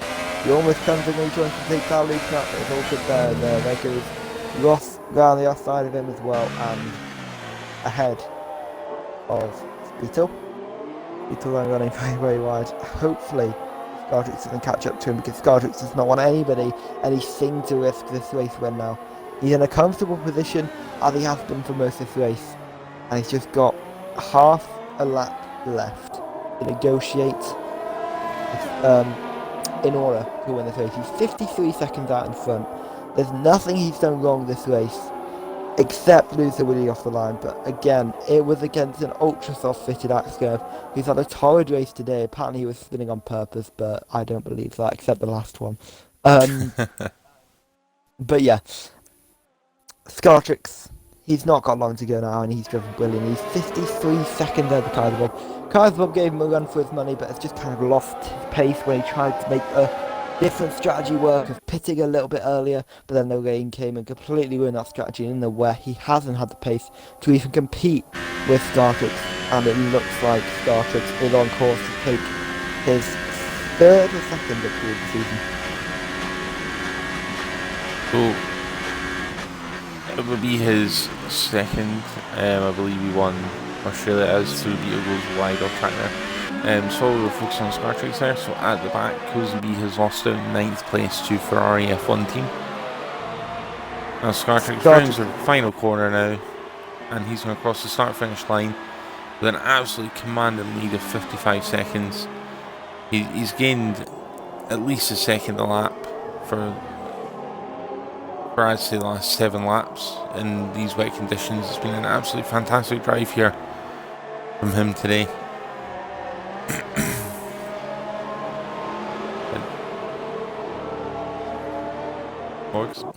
Sorry, I thought you were going to carry on anyway. Kaiserbob's going to come in and take second place anyway. I was looking though, everybody's been lapped from 5th down, so it's really been a spread out field today. But yeah, Kaiserbob's going to come in and take second place. In the yellow flag, who is that for? Don't actually know. I could take a guess. The two Beatles finished the race anyway, so Kaiserbob anyway, around the final corner, he's going to take second place today. Good drive by the Haas driver, and he comes across the line 1 minute behind after penalties have been applied. Not the performance he wanted at the end, but it's still a very good second place. And Jacko is going to take third place today. A very good drive by him, beating Lee for that podium spot after Lee made that mistake, of course, coming into the I forgot what mistake he made, but which he lost him loads of time. I think it was pitting too early, was it? I've completely blanked. Anyway, Lee comes home and takes 4th place as well, just behind Jacko after his mistake, and yeah, he finishes in 4th place. Looney Mill 5th, Badgers 6th, Hyper Shadow 7th, Ross comes home in 8th, and then in 9th you have, I'm trying to remember off the top of my head, I didn't look. I know 10th is Fire F1 team, and then 11th is through Beetle. 9th was Ferrari F1 team because he took the position off Coolsby in the closing laps there, the last lap. Oh wow. So, Coolsby in 10th. We're going to be joined by Scartrix and Jacko, not Kaiser Bob, because Kaiser Bob doesn't have a mic. So if Kaiser Bob... Okay, he'll be here in a second then. So if Kaiser Bob was to get a mic, then he might well find himself invited to these podium interviews. Lisa he'd come on. Right. Phil, Jacko, fantastic race from both of you. Phil, did you expect to win by the gap that you won by? No. Just no.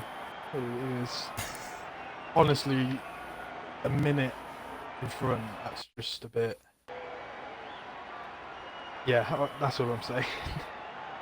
So do you think you've maybe got an unfair advantage then in the Renault with this league being unrealistic performance? I think we'll see for the next race before making any decisions on that. But It could be a Williams calling for you. maybe not that desperate.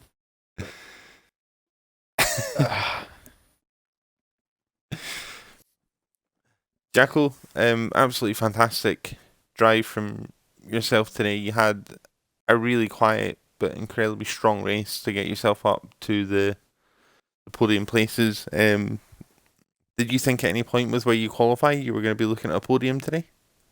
No, not a chance. Absolutely made up with my race. Bad qualifying session, but I had a really good turn 1 and made it up to 6th place, I think, and then lost it all again at turn 2. But I just kept going, kept my head down. My strategy was perfect, I think, and it's worked out on the podium for the first time. Oh. Yeah, it's done, yeah. Absolutely good for my teammate Dizzy. He should have been up there with me. Yep, so good shame to see Dizzy crash out so early on. Morgs, you got anything you'd like to ask the drivers? No, congratulations on your win. Well, your win in 3rd place today, and you both drove very good races. I said Scartrix my driver of the day, and Will said Jacko was driver of the day. So I'd both say driver of the Jacko. days are here. I'd say Jacko. Oh, there we go. We'll take that as the verification then. So Jacko, you have been awarded our bonus point for driver of the day. Spot on. Well happy. So you take an extra point home with you as well for your fantastic drive here. Congratulations to both of you, and we'll see you on track again this weekend and at the rest of the world and Tier 1 races on Saturday and Sunday night. Yep. Perfect, can't wait. Okay. Thank you to all of you that joined us. Remember, you can catch us here on Saturday night, 6 PM CST for the rest of the world race, and 8 PM BST for Tier 1.